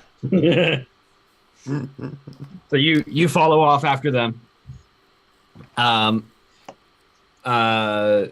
Eamon and Paul, you are shortly joined by Astrid, and then a couple minutes later by Nina. Having been reminded that his allies are inside, Drew does not ignite the house even more. That's good. We appreciate that. That's what I call teamwork. Fortunately, flames rise, so it'll take a while for the lower floors to catch, but not I know, but forever. Like, it still definitely smells like fire to someone that Oh, might yeah. be panicked by fire. Yeah. So that's a thing. And I'll just sort of look to Eamon, or Sean, the one that's here. Are you in Yes. any shape to drive? Fortunately, all the shots were towards the parts of my body that aren't used on the wheel. So probably. Looks at Colleen. Did your strange upbringing teach you how to drive or just how to drug yourself? Holy shit!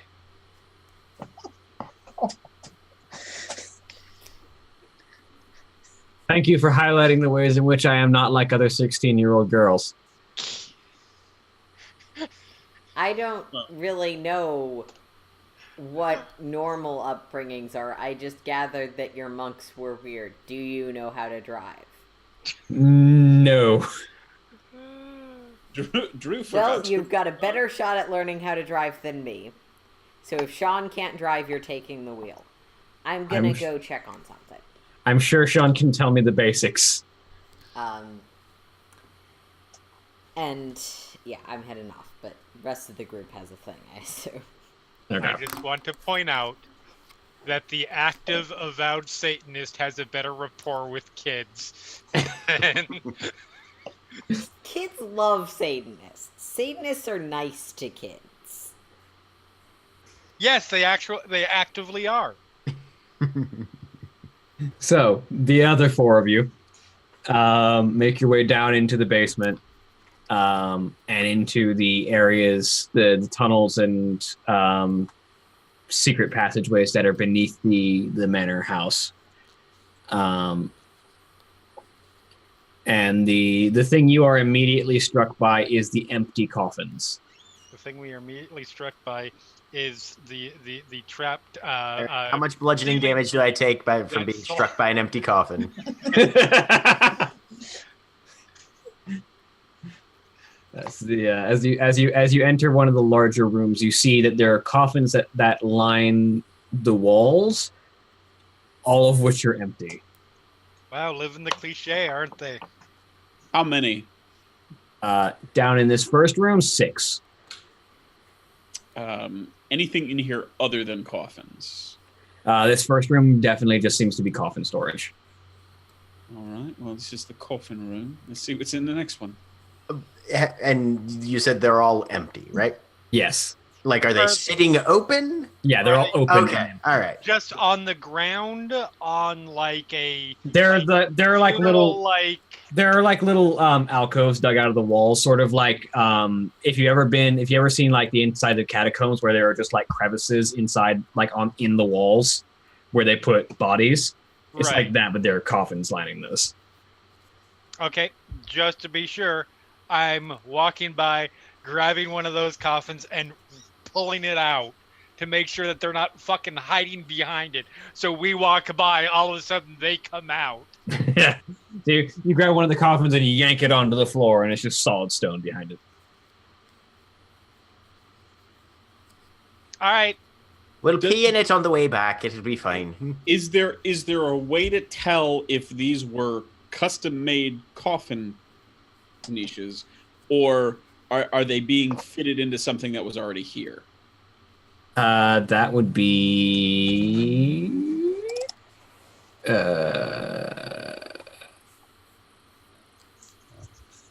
wits and investigation. Okay. Any dirt inside? Yes. I'm taking that dirt. You have a jar of dirt. I've got a jar of dirt. 0 successes. You made an attack roll. I attacked the box. You attacked the box and failed to deal any damage. It's a mimic. Let's see. No, a mimic would look like an outhouse. 2 successes. So you sort of inspect these walls and realize that this is definitely hand done and not original to these catacombs. Okay. It looks like someone basically took some power tools and carved out these niches. Okay. The bartender laughed, we laughed, the table laughed, we killed the table. Looks like it's Next room. they've really been making themselves at home. There's been a base of operations for a while. Let's check the next area. Yep. Yeah. So you move over to the next room and you see a variety of computer equipment that looks to, most of which is very old, but there's sort of a gradient of technology here. There's closer to the door, there's some relatively new computers, like we're talking in the past like 5-10 years. But as you go around the room, there's just like the age of technologies just going in reverse as it goes back to computers from the 90s to all the way back to like Tyvek, like the like big cable computers. Right. That are all just sort of lining these walls and being sort of put to various purposes, presumably at some point. Some of them have that cow print vinyl cover. Like, oh, a gateway. Anything that's vintage enough to be... Sorry, I'm not there. Nina just looks around and is like, we could upgrade, but no, let's just add new equipment constantly and probably make some poor IT guy that they vamped against his will, like, do all of the connecting of, like, the 1940s DARPA computer with Windows ME. Is anything on? I heard a lot of words there, and I assume they made sense to you. The old vac tube computers are on. Somehow. I mean, I feel like this is where the information that we're going to want is, you guys go ahead. I've got this. Paul smiles at Nina and says, "All right, much obliged. If there's anything useful, here," and he fiddled around inside the pockets of his jumpsuit and pulls out one of those small zip cases with small gauge screwdrivers and so forth, and says, "If you need, you just pull hard drives and we'll take a look at them later. Here." And he passes it over. Yeah, I mean, I'm not in the amount of time it takes you guys to case this entire place, I'm not gonna get through. That's pretty much what I was planning on. Sure. So, I mean, unless Nina has tools, she's welcome to use those. All right. So you guys move on to the next room? Yep. Yeah. Mm-hmm. So you head into the next room and find sort of separated a very stately looking coffin, somewhat higher quality than the other ones that had just sort of been laid around the previous two rooms. And the is sort of like in the back in a room by itself, this sort of well upholstered coffin with like grips on all four sides for being lifted and carried, with the German eagle on the seal of the coffin. Right, so are we thinking that the laddie here is just really fucking cliche, or is this a tempting trap set for us and we open it up and it goes kaboom? Paul is looking around the rest of the room before taking any further steps in. Aside from the coffin, there is a... Honestly, there's no real way to describe it except for a conspiracy board on one wall. You know, the boards that just have the pictures and the pins and the tags and everything. Yep. And a what looks to be an intercom device, with sort of cable running out of the room and presumably heading out the stairs. And other than that, there is a personal computer here, and that seems to be about all the upholstery that is here. Aside from, there is one gun rack that is empty at the moment. Paul's going to take some pictures of the conspiracy board. Okay. Are we on it? Are there pictures of us on it? There is, on top of everything, without any string connecting it yet, there is a note that just indicates influx of hunters. There are no pictures of you yet. You guys have been pretty effective at staying off camera as far as their equipment is concerned. Are there pictures of Colleen? Yes. I'm going to grab those with my gloved hand. So you grab those. Eamon's gonna. Most of the pictures of Colleen are dead center. Eamon's gonna post up in front of the coffin and sort of lean on his sword a little bit. Astrid, love, would you mind disconnecting that computer tower over there? Drag it out to Nina. Shouldn't we at least take a look just to make sure there's not anything on it before we unplug it? If you like. Yeah, I'm also not good with computers. I'm not sure if I'm going to do this right. Unplug the thing, right? Yes. Hey, I know plenty of people who would legitimately be afraid of, like, what plug do I pull? If I pull the one on the back, does the computer die? I actually know someone who was bad enough to mess it up. Oh my god. I'll tell you the story later. I mean, that would be Holly not from being bad, just from bad luck. Thank you. Holly has the worst gremlins. I really do.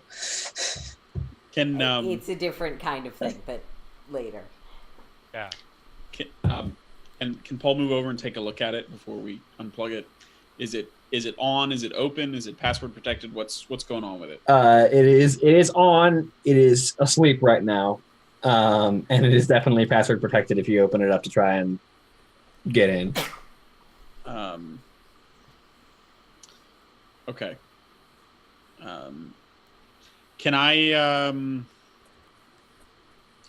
roll to see if I'm aware? I only have 1 point in computers. I'm just gonna poke my head back into the other room, and say, Nina, it looks like he's got his own personal computer in this room. Is it all right if we bring it out to you, or do you want to leave it set up as is? Shit. No, that's... Fuck. You know what? No, that's fine. That's fine. I will work on that one, and this one I will do something different with. Did I scare Nina when I popped in? Is that No. Okay. She was just sort of sitting there, and it was clear, like, it was one of those clear, like, there is a thought and a plan potentially processing, but consider. So what she's going to do really quick is she's going to go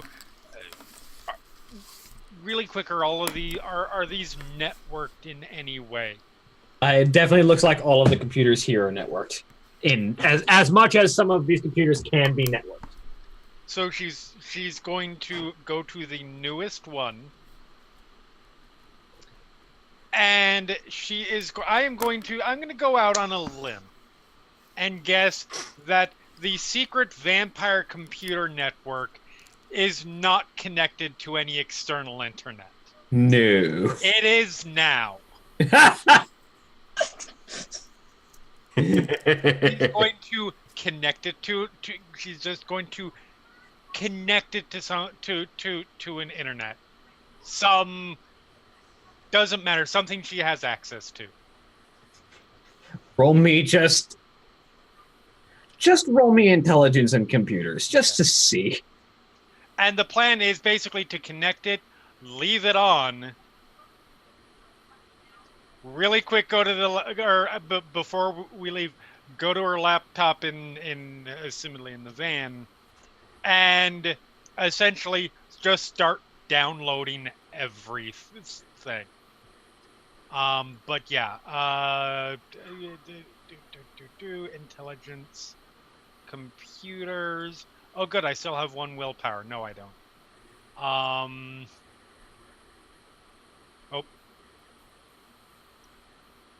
Sheet roll, not attack roll. I shoot the computer. 4 successes. All right.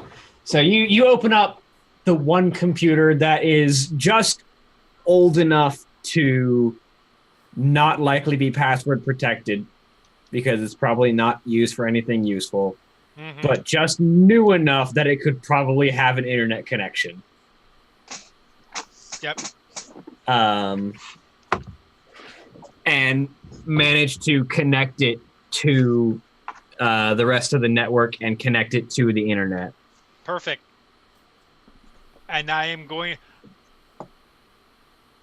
With 4 successes, would that be enough for me to, like, pipe out to, like, Nina's home network? Probably. The only issue there is that trying to do this from a remote computer is a matter of what is discoverable on this network. Is sort of what things are shared between the network and what things are only on the computer that it is on. Yes. No, absolutely. Because you could definitely get access to this network from a different computer now. That said, not every file will be discoverable on the network, obviously, especially for like the old computers for whom a network connection is probably just a thing. Yes, but it will give me an opening I can eventually then work from there. It's something, and I feel like what's in here is probably less important overall to our immediate mission than what is on the big kahuna's personal PC. Mm-hmm. So yeah, once that's done, I will get up and I will go, and that one I'm just taking the entire fucking thing. I'm not even pulling the hard drive. Yeah, just unplug, lift, just carry. Unplug, lift case. Yeah. This is mine now. Right, we ready to take a look and see what's inside? Oh, yeah, I should set it down. Pull out gun. Go. He's got a stake out and ready to go. Got axes out. There's nothing else in this room. It seems to be pretty Spartan, all things considered. Can I take a look at the coffin just to see if there are any wires or anything running out of it or into it or connected in any way? Roll me a wits and investigation. Good old-fashioned trap check.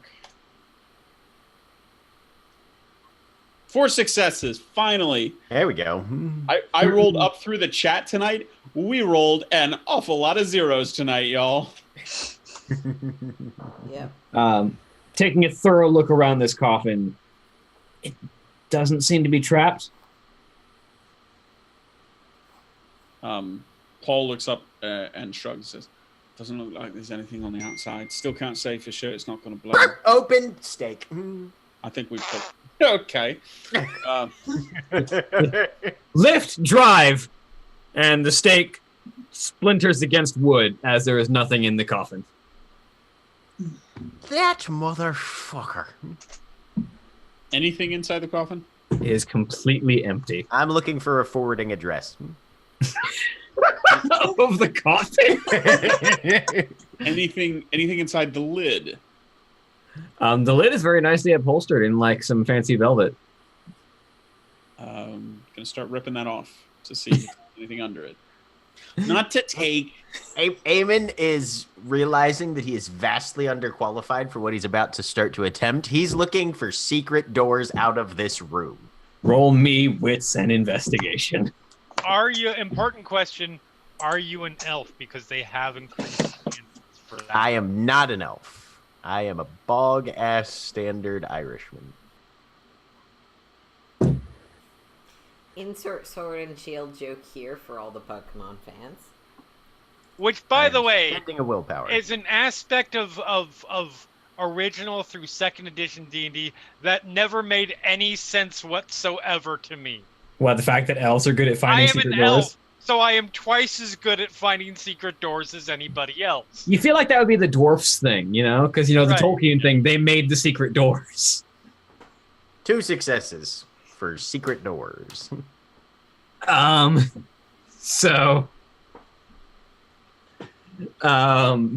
did not appear to be any secret doors here. Paul, as you peel away the velvet, it seems to not be concealing anything. Okay. Is the coffin movable? I was gonna say. Yeah, you can lift and carry it. It'd probably take 2 of you, but yeah. I don't want to carry it. I just want to make sure there's nothing under it. What if the man's Because that would be under really his coffin? that would be really clever. That's what I would do if I was Yeah. a vampire. Sleep under your coffin. Exactly. Yeah. Eamon will assist in moving the coffin. You lift and you move the coffin, and the pedestal that it is sitting on, there's sort of like a smooth square platform with sort of you can see there's definitely a line, like a square line on the inside of this pedestal that almost looks like a panel. Okay. I want to be really clear. I'm not saying this is the worst thing about this guy because he's a Nazi and just a vampire and all sorts of horrible things. But the cherry on the shit sundae that is this vampire is the fact that he puts his fucking coffin on a pedestal. So let's see if we can open that panel. Yep. All right. Let's see if we can scrape that thing open. Jesus Christ. You lift the panel and you realize that it's actually fairly light and thin material that doesn't seem to be all that sturdy. Paul has one brief moment where he's like, "I'm the strongest man alive." And inside you see a well-upholstered interior. You see a well-upholstered interior, most of that same similar velvet material. And there is a small officer's knife and a pistol laying inside, but nothing else. God damn it. I was like, if that vampire's in there, you are really burying the goddamn lead, William. I want the pistol. I want to do history at it. I'm not there. Eamon's gonna grab the knife and the pistol. I think Eamon's going to roll initiative to see if he can grab the knife and the pistol. Should we roll to see who gets them first? Roll initiative. God damn it. Oh. There he is. There's that thing we all know and love. It's like of the three of you all sort of reach, and then Paul, like faster than you've seen him move before, is just immediately. Wait. Okay. Yeah. Nina looks up from where she's still trying to grapple this computer. Nia looks Paul up from where the doesn't computer literally is at. shout artifacts, but almost. Like, pop! And they're in his hand before you guys can even react. The fuck? What? We found some trinkets and shite. Knife and a... Is it a Paul, Luger? Is it a Luger? It's a Luger. Yeah. Knife and a fucking Nazi Luger. Paul will hold them out for investigation, but is definitely keeping his hands on them until he's sure they're not magical. Yeah, it's a German trench knife and a Luger. I will roast them. them both. Couldn't be magical. Knife. I mean, theoretically, how would you tell? I should have taken magical dentures so I could bite him like an old-timey prospector. This looked like some good pure magic, fellas. Let's go. I don't think you took one of those heads that just moans when it's in the presence of an artifact. No, so. I did. I was very tempted, but also gross. And I feel like that ends up giving you away on a lot of thieving missions. it was also like it would just scream constantly in the presence of stuff, and I'm like, first off, I have 4 other magical items. Second of all, if other people are probably going to be a little bit magic. Third of all, I'm supposed to keep a low profile, and I can't imagine doing that if my duffel bag is constantly going, magic, I sense magic. Oh my god. That's why you keep it in a specific room in your safe house. Right. It's your lab assistant, not your fish finder. It's like fucking But Sandal that is from something Dragon they would have Age. on We the go in there every librarian. time, and it's just like, enchantment.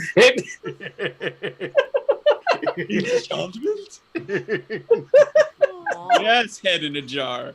Sandal's adorable. Okay. Favorite. But I don't want his head in a jar. No, you don't because he'd kill you. Yeah, that scene, was it Dragon Age, the first one, where you walk in and it's just... Find him in just like a room with just blood everywhere. Yeah. I Shelby? murdered all of the Darkspawn. You know, because obviously I'm the best character. Come at me, Dragon Age 1 people. Well, Sandal was the only compelling character in that game. Shale's up there for me. I like Shale. So, if there's nothing Sorry. else down here, Eamon will try and help people move everything. I think your hardware muted, Jack. I think your mic just Yeah. left you. Now can you hear me? There you go. Yeah. Yeah, it sounded like a hardware mute because you sounded very far away. Yeah, no.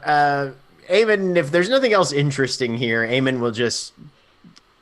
well, considering that our one friend lit the house on fire, I feel like we should get everything out that we might need before we have a whole bunch of burning timbers rain down on us.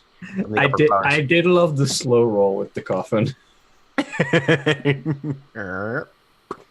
Can I do one check for the hidden doors before we head out? Go for it. With an investigation. 2. I think that's the same thing Jack got. Yeah, it's the exact same as Jack got. That is a concern for you, though, Nina, is that if this house is on fire and it actually burns down, it might damage some of these computers. Yeah, it might. Yeah, that's a problem.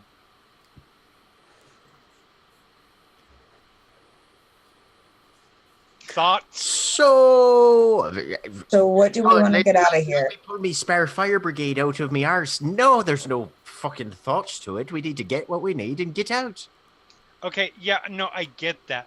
But what I'm going to say is that the computer equipment down here could literally hold decades upon maybe as much as centuries of knowledge of the creatures we hunt. Right. So if there's any way we can get as much of this as, and unfortunately, I can't tell you where the really good stuff is.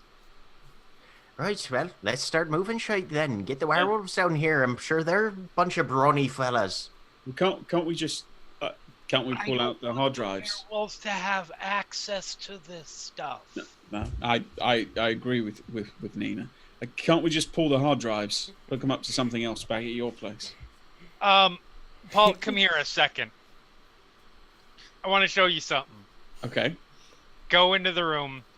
Point at the entire one of the older ones. The vac tubes. Hard drive. All right. That's admittedly a little different than what I was picturing. Has he got? There was a great thing that was invented at a certain time called miniaturization. This is pre that. Right. Has he got reels or something? Or I don't know, one of those box of cards with all the funny holes in that we could take?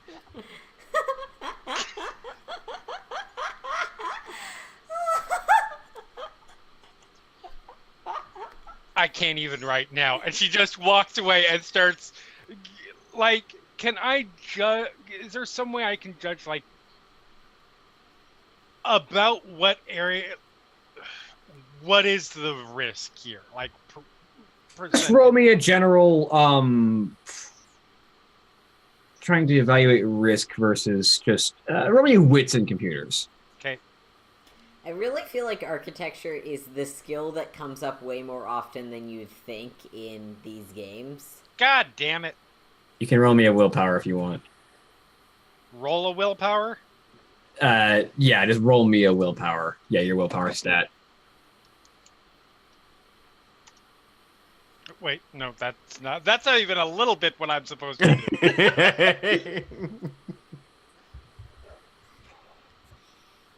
Okay, there's a success in there. The thought occurs to you as you're looking around here that you definitely don't have the time to save everything. Right. But it would be reasonable practice that even if you keep the old versions around for original copies, you would probably want to transfer and copy any relevant and actually important data over to newer models every time. I mean, yes, you're right. Assuming that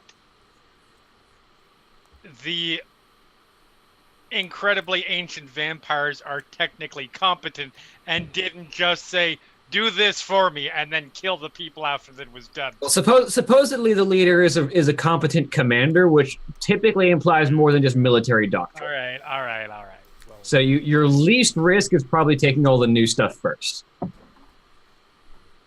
right. Paul, do me a favor. Right. Somebody, grab me one of those coffins.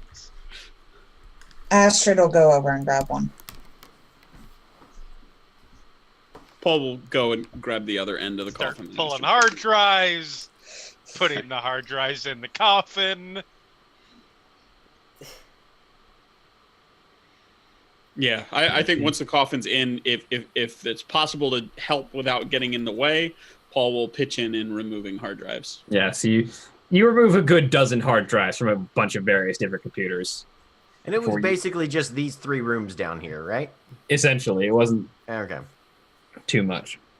There is a tunnel that continues further, but you suspect that just leads to an exit, like servants' quarters exit. Oh. Well, yeah. Then while those 3 are doing that, Eamon's headed down the tunnel. Yeah, so you head down the tunnel and it opens up into a door in the grounds, like off in like a door that's hidden underneath fake grass. Okay, so in the middle of a back lawn. Pop that open. Like how far away from the actual manor house? A good 100, 200 feet, like right behind the tree line. Okay. It's in the trees though, so it's shaded. Yeah. What can I see from here? Because basically he'll be stepping out and being like, all right, what would my logical next... I'm leaving and trying to not get killed by whatever. Well, there's the house in clear view from one direction, and then the woods in the opposite direction. Okay, so it's pretty much either manor house or deeper into the woods. Yeah. Okay. I did send Crowley out. To the road, yeah. Towards the road. I don't know. This has happened over the course of about half an hour at this point, and this is sort of way off the main roads, so there's no police activity yet, although you suspect if they're coming, they'd be here in the next 15 minutes or so. Okay.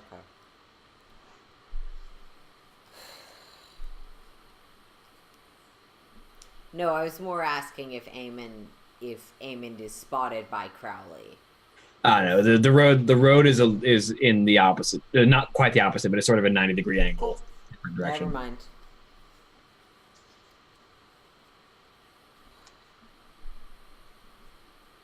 Then about this time, anyone who's got cell reception gets a text from Drew like, we should probably be leaving before the cops definitely see our car here. Our very noticeable, recognizable, easy to track church van car. And 2 motorcycles that are also probably recognizable because they're seen in the company of a church van. Certainly got no argument from me. Yeah, no, makes sense. Right, you lot need any more help downstairs? Or you got it all covered? I'm gonna need... Do we only have 1 coffin's worth of computer equipment to worry about? Yeah, I would say you can fit all that you think you would really need in 1 coffin. That should always be the level of measurement for computer equipment, by the way. Right. How many coffins? How many coffins? Coffins it is.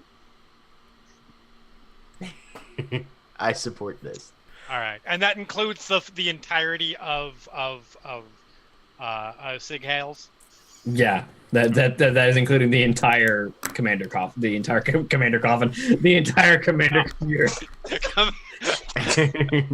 Commander coffin. If you're How many worried about giga dragging it back through the burning building, Actually, there's a question. Did you want to use just one of the random coffins, or did you want to take the commander's coffin? oh, definitely take his. Yes, His has absolutely. extra handholds. Yes, his does have extra handholds. Plus, I'll piss him off. Hopefully. Where is my coffin? Paul says, right. Mine comfy coffin. Unless we think there's any Though chance he speaks German, that doesn't make maybe- sense. that they were not arrogant enough to prepare for the fact that we might succeed and they might leave, in which case they might have put something in this coffin as a tracking device.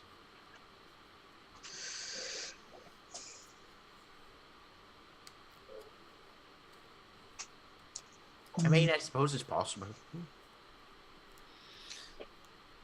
Besides, You did give the coffin a thorough once over and did not find anything. okay, all right. I mean, I as a player, I'm not particularly concerned. I just think that's how Paul's mind works. Yeah, that's fair.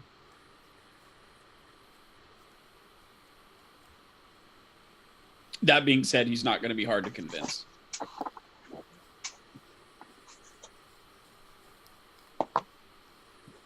Are you guys taking your coffin full of equipment and going? Yeah, Yep. I Yep. think so. We are taking our coffin and we are going home. No, you guys all pile back into the church van as the werewolves are finishing clearing out everything in the upper floors. The third floor is now completely on fire. If no one else did it, Drew will make sure to let the... There was something Drew wanted to do before the group reunited, but that's fine. Go ahead. What did you need to do? Drew would have made sure that someone let the werewolves know that the cops are probably on their way. Yeah. So They can deal with that however they want to at this point. yeah, even if that person is you, yeah, you let the werewolves know. Are they still wolfed out? At this point, there's probably a couple of them, but at the very least, Jack Cross has returned to his normal form. Okay. Yeah, I think if we can flag him down, maybe looking in a direction other than which the coffin is going, and say, Mr. Cross, I saw one of yours take a round. I'm assuming it was probably nothing he couldn't shake off, but he's doing all right. Yeah, he'll be fine. Rufus is tough, and at the very least, he'll probably be sore for the next couple of days, but he'll be fine in the end. Well, bad news. We didn't find the colonel anywhere. No, nor did we. We have some materials we're going to go through. It's pretty old stuff, but a colleague of mine says she thinks she'll be able to get through them. We'll look through. We'll let you know what we find. But I did want to let you know, down in the basement, there's a back exit.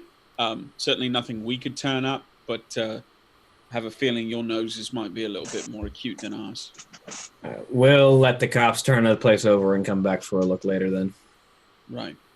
Speaking of turning the place over, as soon as Eamon got out and realized it's basically woods and house, he hauled ass back to the manor house and is trying to recoup as many firearms and as much body armor as he can off the dead. The rest of your group is pulling out, so I'll say you're able to grab an M4 and the 2 magazines worth of ammunition that were still on the body that it was with. Okay. And most of the armor is mangled by werewolf claws or ammunition. Okay. So probably another bulletproof vest is what you're going to be able to grab off of one of the bodies. Okay. Cool. That's more than he was expecting to find, honestly. Because, werewolves. Are there any teeth marks in the M4? No. Okay.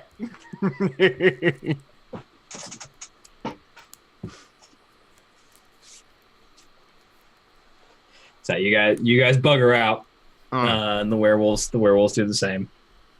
And you're probably about 3 minutes out from that location when you hear the sirens. Mm-hmm. Hopefully going routes that won't intersect us with them. Yeah, you're very, very careful to avoid driving anywhere where you would suspect the police would be coming from, heading towards that location. Cool. We'll pick up my dog at some point. I imagine you drive by the dog and open the door, and it just jumps into the van. Great thing about a hellhound, they're really well trained. They're actually demons. And as you recoup and begin to presumably make your way back to the hideout, to begin going over the information that might have been on these hard drives, that is where we will go ahead and end for the week. Say goodbye, everybody. Bye, everybody. Bye. Bye.